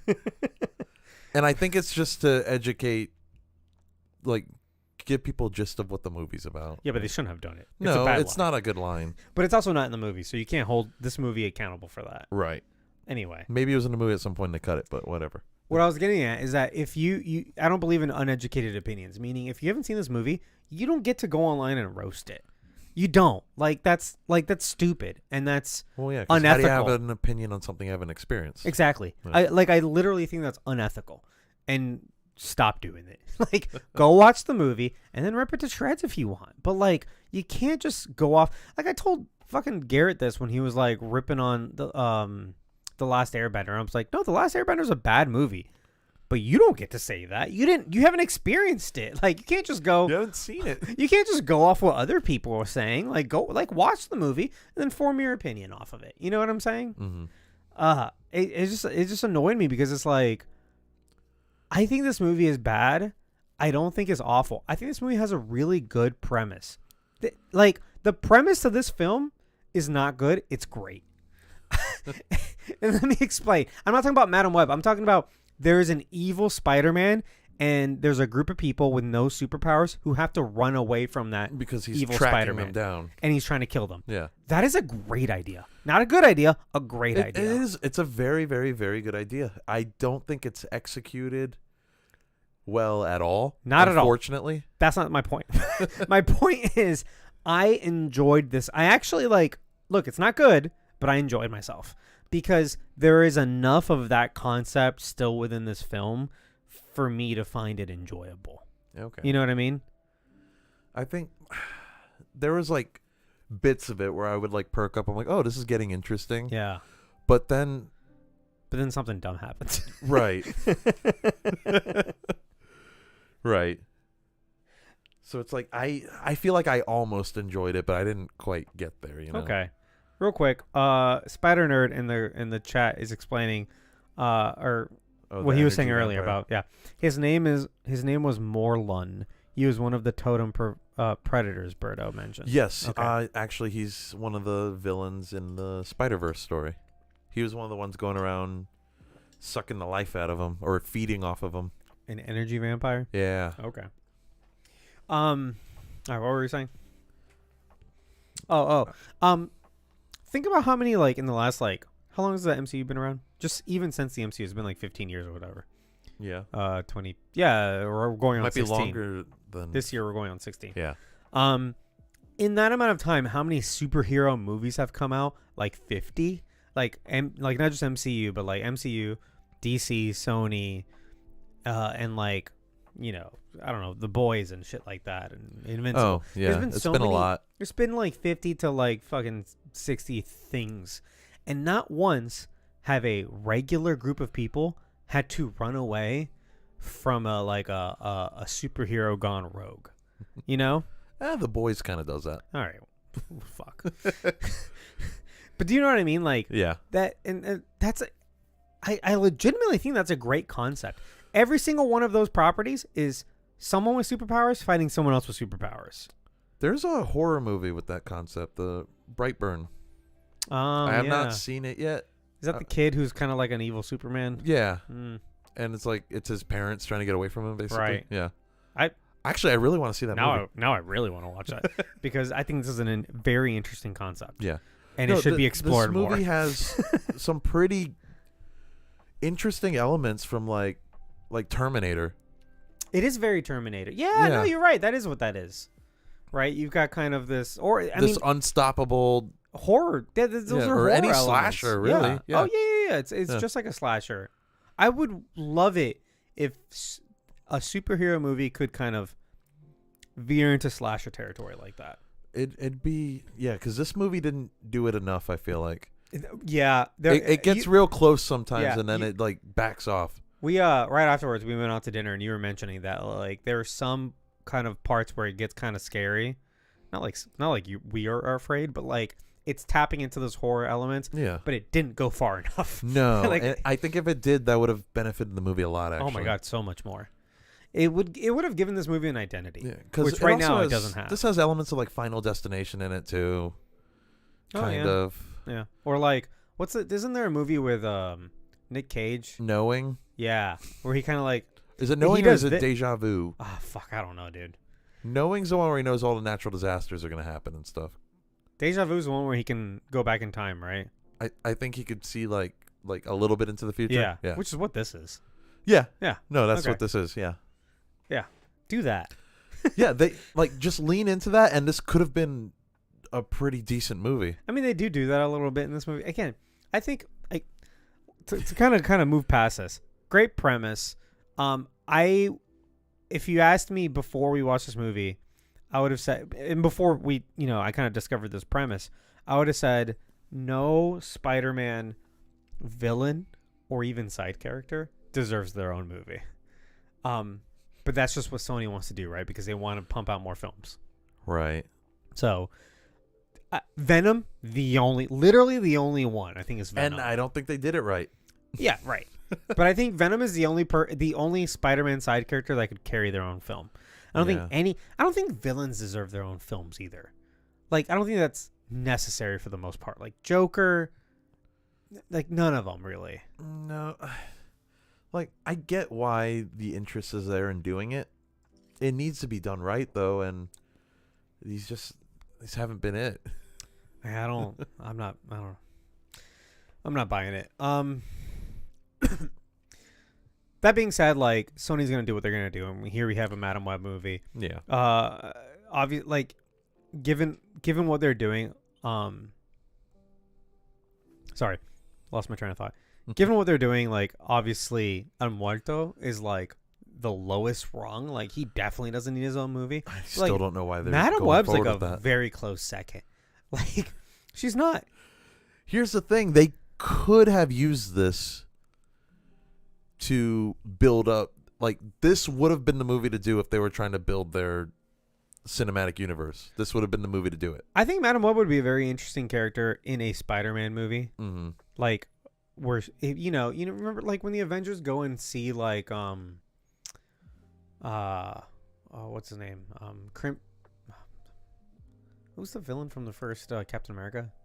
Red Skull. When they go to see Red Skull, and Red Skull's like, "Hey, I've got your fucking, is that Red Skull right there, brother? Who's that?" There. It's Ghost Rider.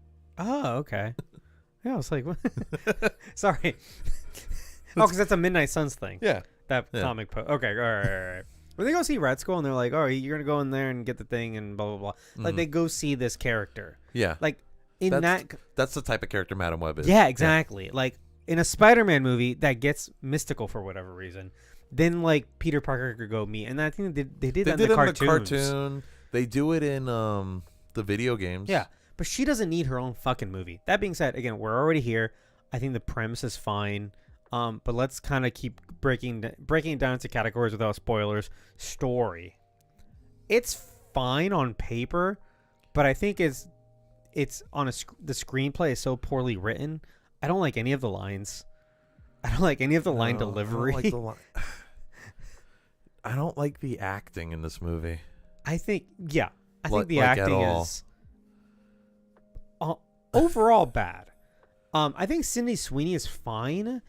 Adam Scott is great because he's a good actor, and he can do anything. Yeah, I could see him growing up to be Uncle Ben. Yeah, well, he's actually fantastic. Yeah. Growing up, he's already an adult. Yeah, I could see him getting old and being Uncle Ben. Emma Roberts is also a good actor. She's in 3 scenes, so who cares? Right. She does fine. The other 2 girls are okay. Dakota Johnson, I don't think is a good actor at all. I think, her leading the movie.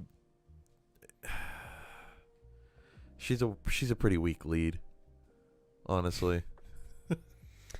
Have you seen the 50 Shades movies? I have not. I've seen the first one, I think, twice.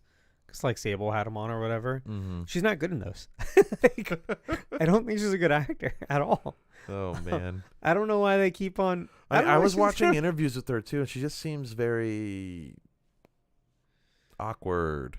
Which is fine, but, like... But, like, the awkwardness goes into her performance, too. That's the thing. There are a lot of awkward actors who like can act really well because that's what they're putting their focus on. But like, Right. I think she's just on set being Dakota Yeah. Johnson. But you catch them on the street and you ask them a question, they're like, "Oh, they're weird or whatever." Like that's fine. Yeah. Like that's how I would be if I was an actor. You know Mhm. what I mean? Like, but no, I think that Dakota Johnson's just like barely. You know, like her entire performance in anything I see her in, it seems like she's just like reading the lines. You know what I mean? Like she's not acting.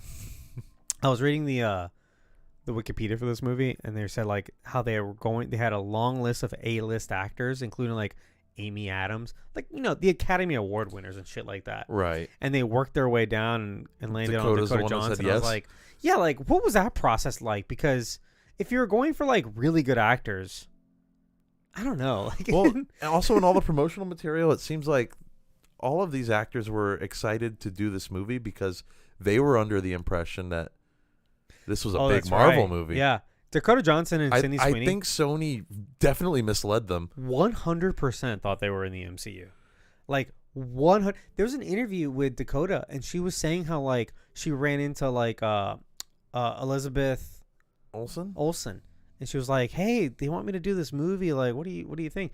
And Lizzie Olsen's like, "Oh yeah, like I have so much fun with Marvel and blah blah blah. I've been in 10 things and my own show, and I was in this movies and And I'm she's like, coming "Okay, back," cool." whatever. And she's like, "Yeah, and it's a great time and we have fun." And Dakota's like, "All right, cool." And like, they didn't get past like, "Oh, you're actually working for a different studio," and they have a horrible track record. Oof. Dakota Johnson actually very recently Her fired agent? her agent. Like, what does that say? Yikes. She and Sydney Sweeney like 1,000,000% thought that they were in the No, MCU. they were definitely misled. And it's so sad. It's like so fucking sad. Again, by the end of this movie, like, I didn't like it. I liked the idea of it. Mm-hmm. But like, I would 100% accept if Marvel/Sony incorporated their characters in better stories. Yeah, because here's the thing. I like the characters in this I was going to movie. say the 4 girls, I like their characters. Yeah. I just, this movie was bad. But like, if you could take them out, and it says Like, this, even Ezekiel, I like his character. yeah. The performance, not really it. The ADR, which we haven't talked about yet. Right. Ooh. If you could just plop, I said the same thing about Venom. Plop these 4 characters out and put them in like a Marvel-led thing, a Marvel Studios-led thing. I'd be down for that. Like, I don't think they're the problem. I think it's just the story's bad, the writing's bad, The production's bad. the production's bad, top down. But Spider Nerd is saying, if I had a nickel for every time there was a character whose name starts with an M, who's kind of a vampire, and has dealt with Spider-Man, I'd have 2 nickels, which is not a lot, but it's weird that it's happened twice. Yeah, they're basically vampires, but not really. And Morlun, I think his group of people are called the Inheritors, if I'm not mistaken. Who's Morlun again? The energy vampire that he was gotcha. talking about. But yeah, so how'd you feel about Ezekiel's dialogue mostly being ADR, it seems like? Because that audio was not properly synced up most of the I have time. 2 theories on this. Rewrites? I don't think that's it, though. No? I think maybe he was just hard to understand on the day. He's a French actor. Yes. Okay. His name is Tahar Rahim. Mm-hmm. He's a French actor. He's actually an award-winning actor in France. Okay. Like, he's a good actor, I guess. But all his scenes are ADR'd. Like, anytime he's Yeah. talking, it sounds like he's in a booth. Yes, and then like if they're showing his lips moving, it's not synced up. It's right. There's a couple times. I mean, at this point, There's a couple times where it is. I'm like but studying it. Yeah. And I'm like, there's a couple times where like it's it lines up. distracting though. For the most part, it doesn't perfectly line up. And a lot of the scenes they'll just show the back of his head and then have the audio play. Yeah. But the Which, reason if he was in his suit with the ADR, that'd be fine. But there are times where he like keeps on taking. He's got Tobey Maguire issues where he keeps on taking his mask off. Yeah, quit doing that. Just leave your mask on, and there's no fucking problem. it's like with Deadpool, and they film it, but then they can redo it later. Yeah. And Ryan Reynolds goes into a booth and just like reads Says a bunch of jokes. yeah, whichever like, one works. Yeah, and then they can just like put it in afterwards. Like, just do that. Yeah, here like it was genuinely distracting. Yeah. Like, I'm just like that. Whoa. But the reason I don't think it was rewrites is because most of his dialogue. First of all, he gets the worst dialogue. Most of his lines. He's just over explaining what he's doing. Just so expository. Like, he's just telling. It's like, are you talking to the other characters or are you talking to the audience? You know? And like, that's a thing that like network television shows do. That's not a thing that movies should do. Yeah, it's real NCIS vibes. Yeah. Like, oh God, he must have told the character so many times why he's doing what he's doing. Like, he over-explained his motives so many times. There's a character he kills. He's a bad guy. Again, no spoilers, but like whatever. He's a bad guy in the trailer. So yeah, he's the bad guy. There's a character that he kills, and he tells her he's gonna kill her, and why? Like, he and why? And then he kills her, and it's just like, it's not in a believable way. It's just like, you're just talking to the audience, like. And the reason I don't think it's rewrites is I'm like, this is not a smart movie. They didn't. It's not like they watched this movie and they're like, his motivations aren't really clear. No shot in hell that's it. Like, there's no way there was a version of this when someone said, we need to kind of explain it more. So you think it was just like it was hard to understand him? I think so they maybe just like his accent was tough on the day, and they're like, maybe we go come back in and read that later. Yeah, let's go into the booth and see how if you can kind of enunciate more or something. But like, damn, it was not synced well at all. Do you notice how much he's enunciating though? Yeah, I think the problem was his accent. Damn. I even wanted to look up if they Darth Mauled it. If they got somebody else to voice it. Yeah, if they hired someone else to do the voice, but maybe. No, it's him. Oh. I actually wanted to stay during the credits to see if there was like a different credit line for a voice. Because the whole, to your point, like, it's obvious that it's ADR'd. Yeah. Action, I think, is fine. Yeah, I mean, there's not too much of it, but when it's there, it's good. Again, this is a movie where there are normal people running away from a Spider-Man. Yeah, it's less of an action movie. It's meant to be more of a thriller. Yeah. And I feel like they should have sold it as that, right? Right. They didn't sell it as that at all. They sold it as just kind of like a regular superhero movie, and I'm like, you know what they should have marketed this as? You remember the New Mutants trailer? They marketed that as a horror movie. Yeah. And then at the end, you're like, oh, wait, but it's a superhero thing. That's very interesting. Yeah. I remember done that trailer was very interesting. Yeah. Apparently, the trailer is way better than the movie. Did you ever see it? Yeah. Oh. It's got some horror vibes in it, but again, it doesn't lean into it like it should. Right.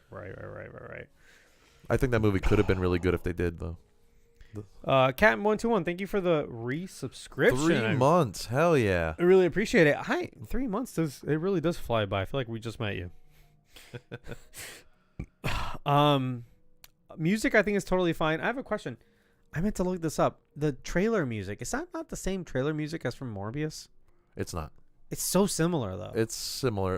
In Morbius they used the song People Are Strange by The Doors. Okay. And they made it like all like creepy. Yeah, but this and stuff. has a very similar sound. I don't know what song it was, but it is a different song. Oh.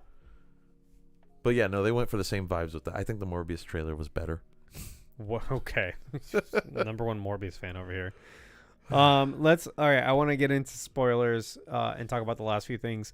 Costumes are good while they're on camera. We get maybe.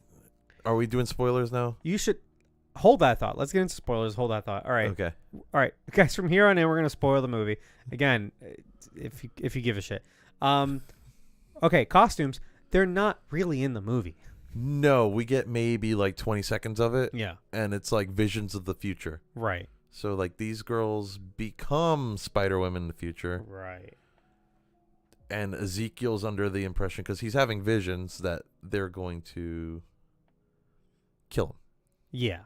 Real quick, we got a first time chat here from before spoilers. H Skeleton 15. Okay, we'll hold on for a second. Yeah. You say before spoilers, I just want to ask if either of you liked it at all. Listen, I think this is a bad. To reiterate what we've already said, I think this is a bad movie, but I did kind of enjoy it. Like I thought the premise was enjoyable, and that was interesting enough to keep me involved, I guess. I think he's a little kinder on it than I am. I think it's a super interesting concept. I think it wasn't executed well at all.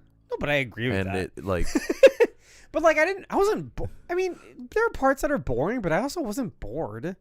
You know what I mean? I kind of, yeah. Yeah. But it's like I also can't comfortably say I like this movie, you know? Usually you're kinder to bad movies than I am, but I know. for whatever reason, like, I kind of liked a chunk of this, you know? Sometimes a bad movie can be entertaining, Captain. Yeah, that's what I like. That's true. I was entertained. Like, honestly, I was thinking a lot about like how this movie could be better. I thought about that a lot. I thought some of the camera work was really bad and nauseating. Not as bad as Spirit of Vengeance, but close to that. So like, no, there's nothing worse than Spirit of Vengeance.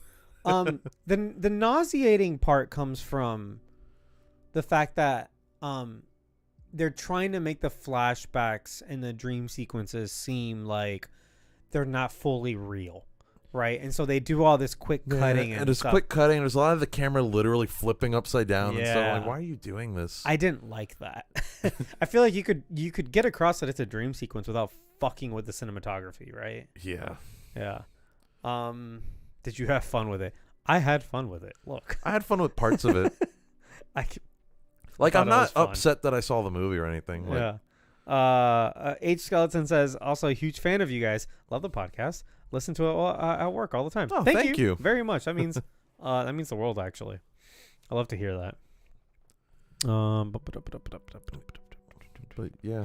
Okay, so anyway, the costumes. Spoilers. But yeah, the costumes are great. We They're just like, don't see them. it's weird. That, I do good. like Ezekiel's costume that we see throughout the movie, though. I I do think too. that's a pretty cool looking spider costume. Did you like the spider people's costumes? They were interesting. They were kind of weird, actually. It was weird. I'm not against weird though, so Yeah. I thought they were fine. I just wish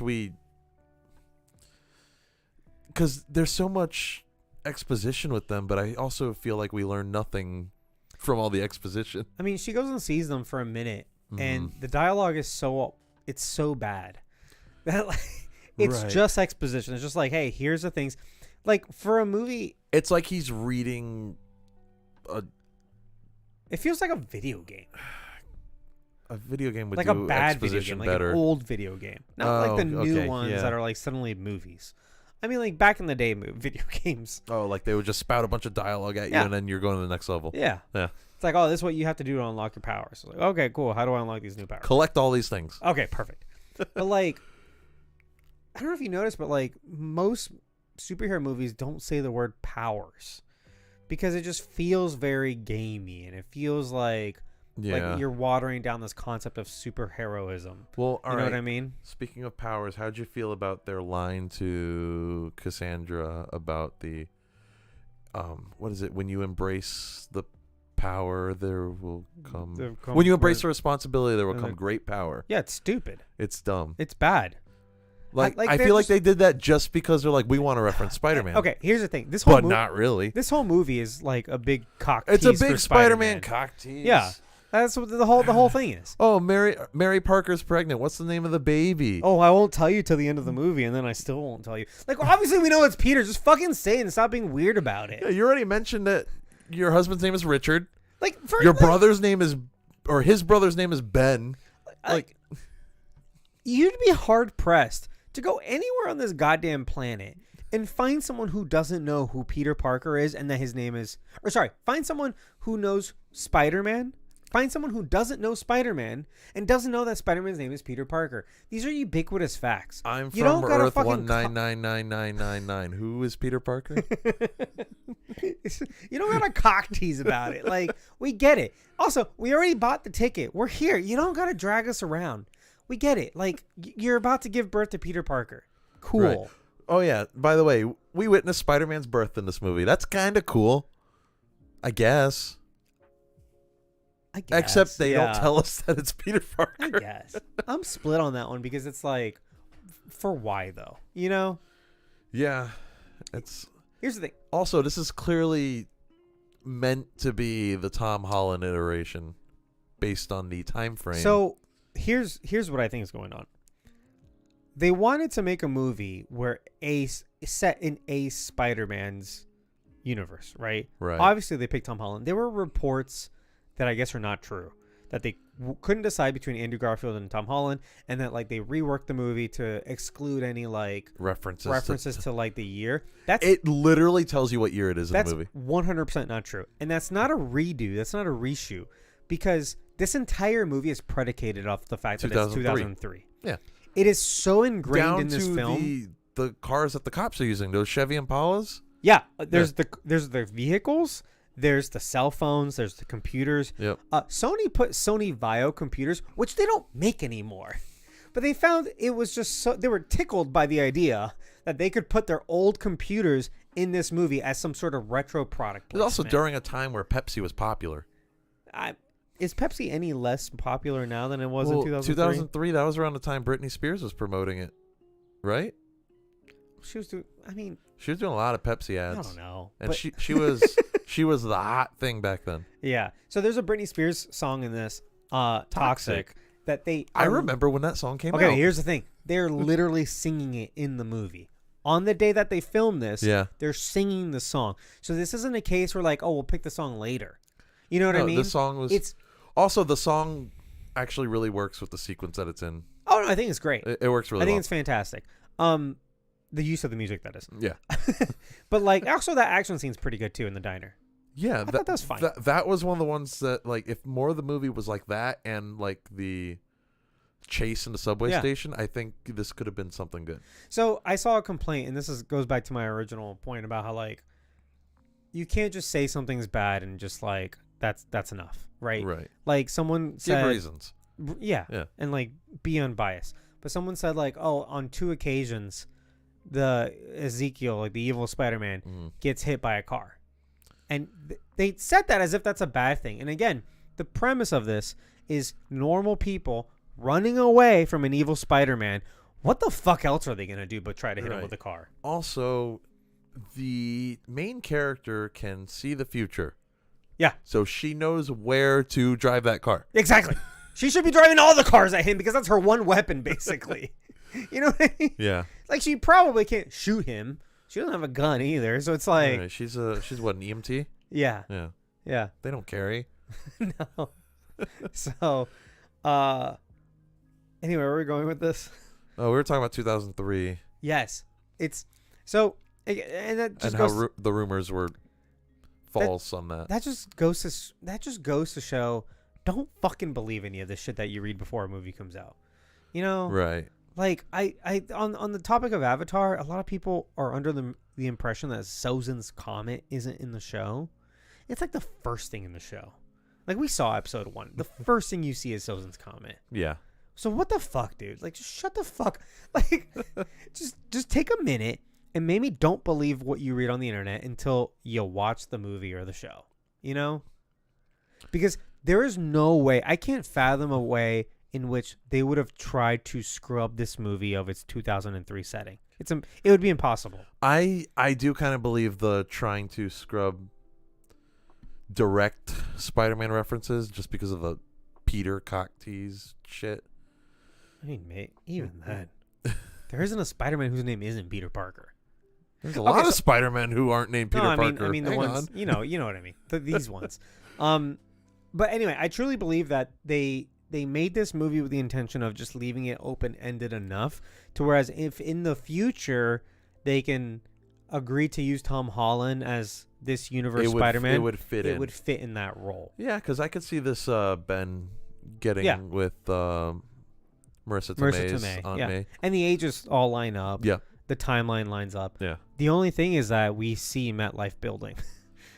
Oh.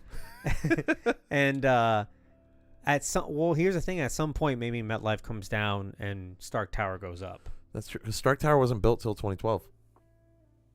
It had just been built in Avengers. Oh. So, was it? Yeah. Oh, it was the new tower. You're right. Mm-hmm. Yeah, so maybe the MetLife was like torn down. Ooh. Whoa. So if you do some mental gymnastics, this could be in the MCU. Well, I think that's Sony's endgame. You know what I'm saying? Yeah. Like Venom's already not in the MCU. Well, yes, those movies do not take place in the MCU, but now Venom is in the MCU. But then also not through like a sneaky way. Yeah. He was in and out. Right. They brought him in. Then Marvel Studios yeeted him out. But they kept a little piece of Venom just in case. Right, that's right. Yeah. You never know. So, what are some other things? There's just a lot of like weird little quirks in this movie. And a lot of it comes down to just line delivery. I think it's mostly line delivery. Yeah. Like, I think Because there were points where I'm just like, did you really fucking just say that? I think if you had marketed this movie differently and you had just directed it better, like, and written it a little bit. I realize I'm saying a lot of things. And had better cinematography and All I'm saying is, if someone better had taken a pass on this script and just wrote the lines a little bit better and spent maybe a little bit more time developing the spider people, because I think like the mom's character is she just spouts exposition and dies, yeah. like she does nothing, and she's not believable in any way. But then like later on, she goes and meets those spider people, and then it's just like exposition dump. Yeah. And then like she gets out. If all of that was written a little bit better, it could have been the interesting. bones of this movie I don't think are bad. I think you could have made something decent out of this. And then the rest is just on actor delivery. It's just giving them direction. So, I mean, it is like I said, it's like super interesting concept, super poor execution though. It just seems like you like it a little bit more than I do. I like it better than Venom because Venom upsets me. I like this better than Venom too, because again, Venom upset me too. And I like it better than Morbius, because Morbius had so many scenes that like were cut in ways that didn't make sense. Well, I think a bunch was literally cut out of that movie though. Yeah, exactly. Yeah. Which makes it a worse movie than this, in my opinion. I feel like something about this movie though, and it might just be the overall production of it. It feels like an unfinished movie was just like released. Oh, like this feels like a first cut or something. Yeah, 100%. I do not disagree with you, but I feel like Morbius is still worse. I disagree. Oh well, okay. Number one Morbius. I fan feel like over Morbius here. was at least a complete movie, a mostly complete movie. I should say. I can't give it too much credit. The end credits, there are none. There's no mid-credit scene. However, did you notice there's a scene at the end where she looks into the future? Oh, that's the other thing. I don't mind the idea of the 3 Spider-Women not being in this movie, really.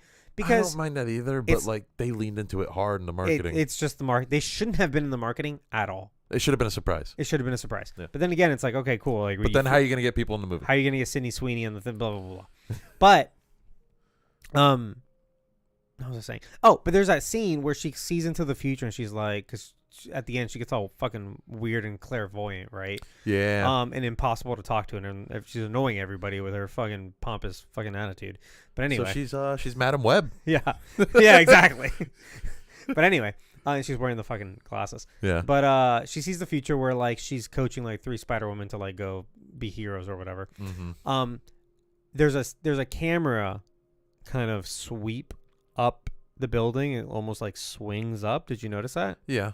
That is directly stolen from Spider-Man 2. That shot was not, and if you like, even on the day, I was like, this seems like lower resolution compared to the rest of the movie. It feels older. Oh, like they literally took it? Yes. No. It is shot. Like they took that shot. They didn't recreate it. No. Oh my God. I feel like it was an entire post-production thing. Why? I don't know. But it's literally a shot from Spider-Man 2 in this movie. It has like a certain graininess to it that it doesn't belong in the film. Yeah. Like it's, you know what I'm saying? Ooh, can I say a Spider-Man 2 hot take real quick? It's not that good. It's not. I think the It's first not one's that good. better. Yeah, first one's way better.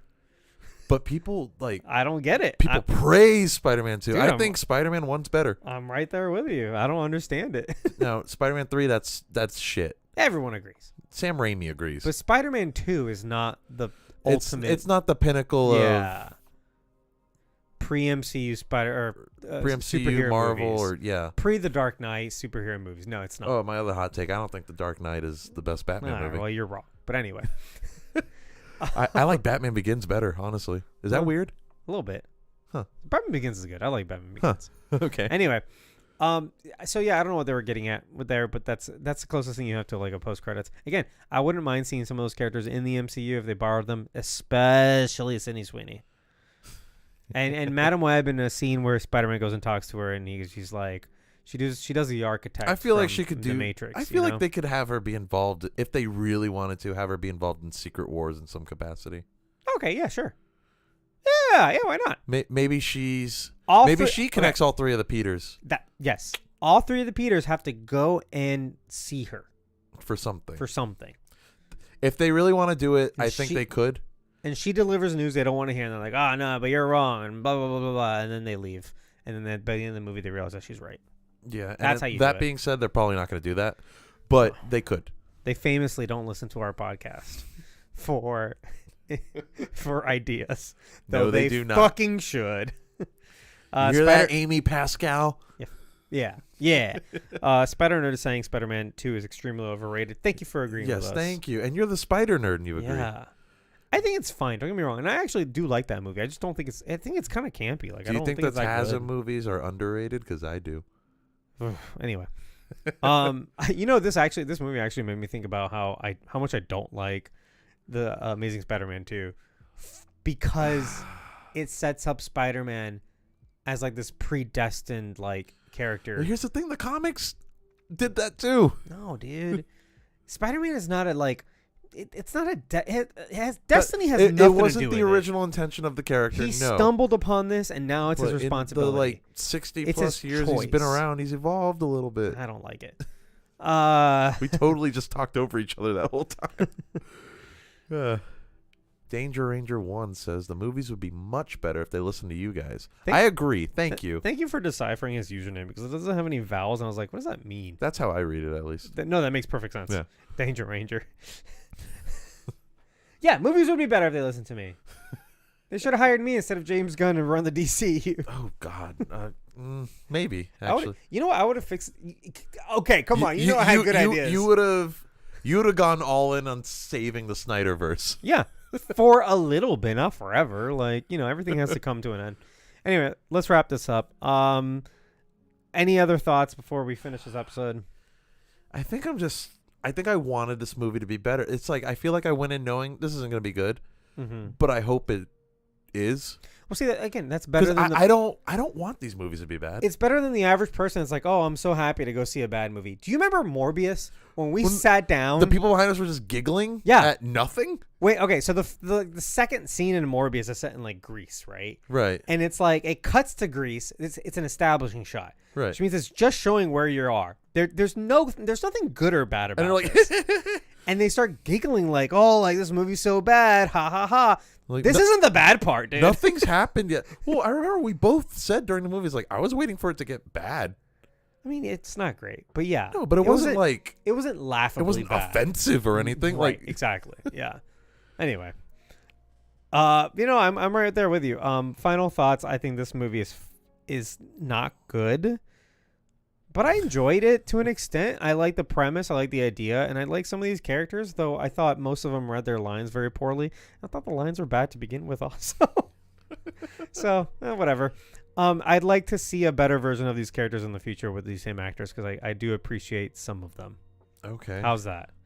all right, and yeah. Yeah, there you go. All right. My thoughts are, and I've said it a few times, it's like I think the premise is super interesting. I even think a couple of the scenes are pretty cool. A couple of like the chase scenes I actually quite like. Yeah. But I think the execution is kind of awful. Yeah. Down to, like you said, the line delivery, the acting in most cases. The camera work is not good.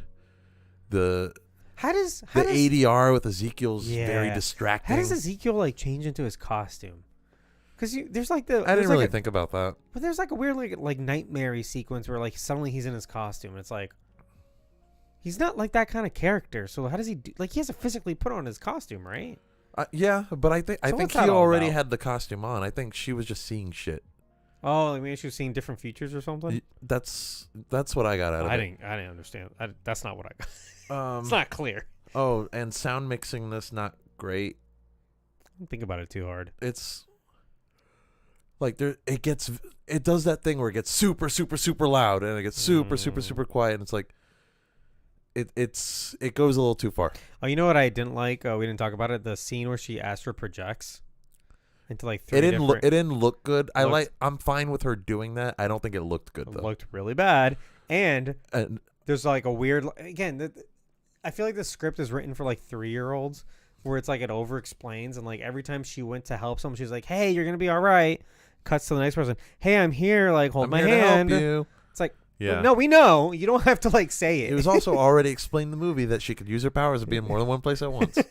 So. Oh yeah, and then there's a a voiceover that reminds us about it. Yeah, it does that. It was 10 minutes ago. This isn't a long movie, and it assumes that it's like an hour 50. It assumes we're stupid enough. Yeah.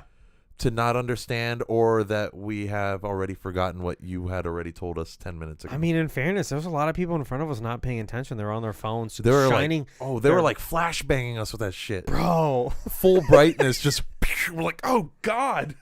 There was some fucking boomer with his phone on, and he kept showing the phone to the guy next to him. It's a dark theater, and his phone's on 100% brightness. It was an old guy, so bright, like it was like a like you said, it was like a flashbang to our face. And you just hear people around us going like, "What the fuck?" Like it's affecting everybody. The whole theater's affected by this one phone. It was ridiculous.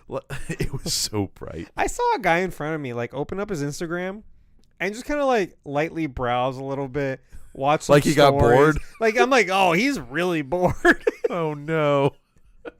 Oh god. Anyway, on that note, you guys, like it does drag a little in the middle of the movie, but.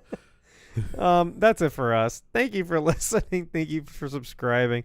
Thank you to that piano dude for following us on Twitch, but also for his musical intro. Make sure you guys leave a rating or review on Apple or Spotify or wherever you get this podcast. Please tell a friend, and thank you so much for telling a friend. You can support the show on Patreon, where we get special access to our second podcast called Where's Mephisto? Birdo, where's Mephisto? I don't know. Okay, well, where could he be? He could be. We recently looked for him in Echo. Yeah. Which... Spoiler alert, not in there. Yeah, he ain't there. Next will probably be... Well, will be The Last Airbender. Avatar The Last Airbender. Yeah. The new Netflix TV show. Hell yeah. So, basically what we do in that podcast, we watch streaming television, and... We asked the burning question: where's Mephisto? Where's Mephisto? He could be in this? Is he pulling the strings? He could be. I don't know. Well, let's find out with us on Patreon. If you, we live stream all these episodes on Twitch. That's as we record them. That's twitch.tv/filmsfrompz. You can hang out with us like all our good friends that have been here today. Spider Nerd Cosplay. Burkinator, Philly to the J. Rambo. Arculus. Generous Fingers. You're just going off your memory. That's yep. impressive. Who else we got? Danger Ranger. There's someone else, wasn't there? Someone's in red. Are you sure? Oh, I saw it for a second. I thought. Maybe not. We might be... Oh! Yeah, right there. Oh. H. Skeleton. Yes, first time hangout chat. Oh, that's yeah. I mean, it's in Spanish. I don't know if they... Oh, yeah, it is in Spanish, so it was hard for me to... But it's funny because the translation is intervention. Oh, okay. First time intervention.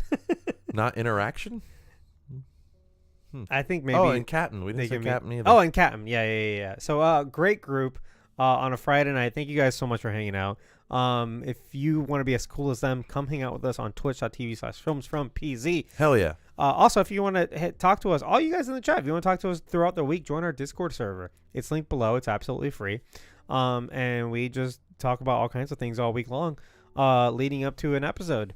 You can find us on Instagram at Films from the Phantom Zone, Twitter at Films from PZ, TikTok Films from PZ, and YouTube Films from PZ, where we also stream these things. We're also multi-streaming on Twitter/X and on YouTube.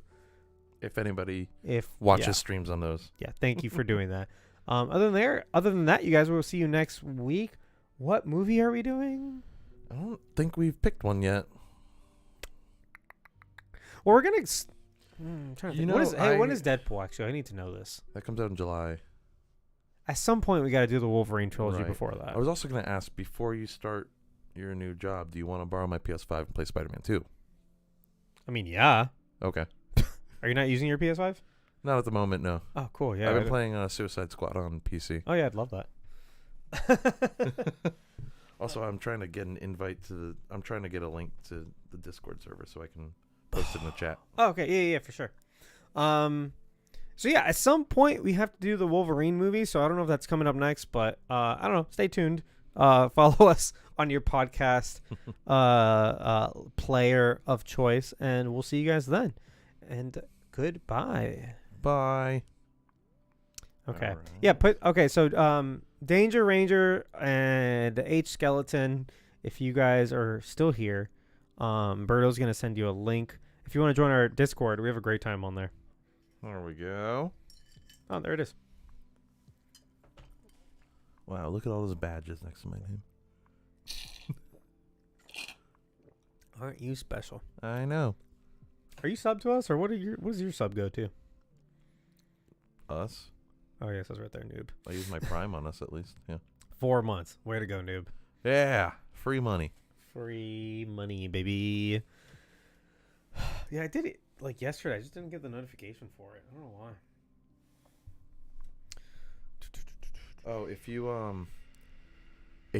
hop into our stream on your profile, a thing will pop up asking if you want to share that you subbed. Oh, maybe that's it. Yeah. I'm a secret sub. All right. Anyway, guys, it's 12 o'clock. Oh, thank you for the invite. Oh, sweet. Yeah, no man. problem. We'd love for you to join. Thanks for hanging out. Thanks for chilling with us. It was actually a lot of fun. Hell I like yeah. this Friday thing. We got a lot of people in. I know. Well, I assume more people are free on a Friday night than a Monday night. I guess that's true.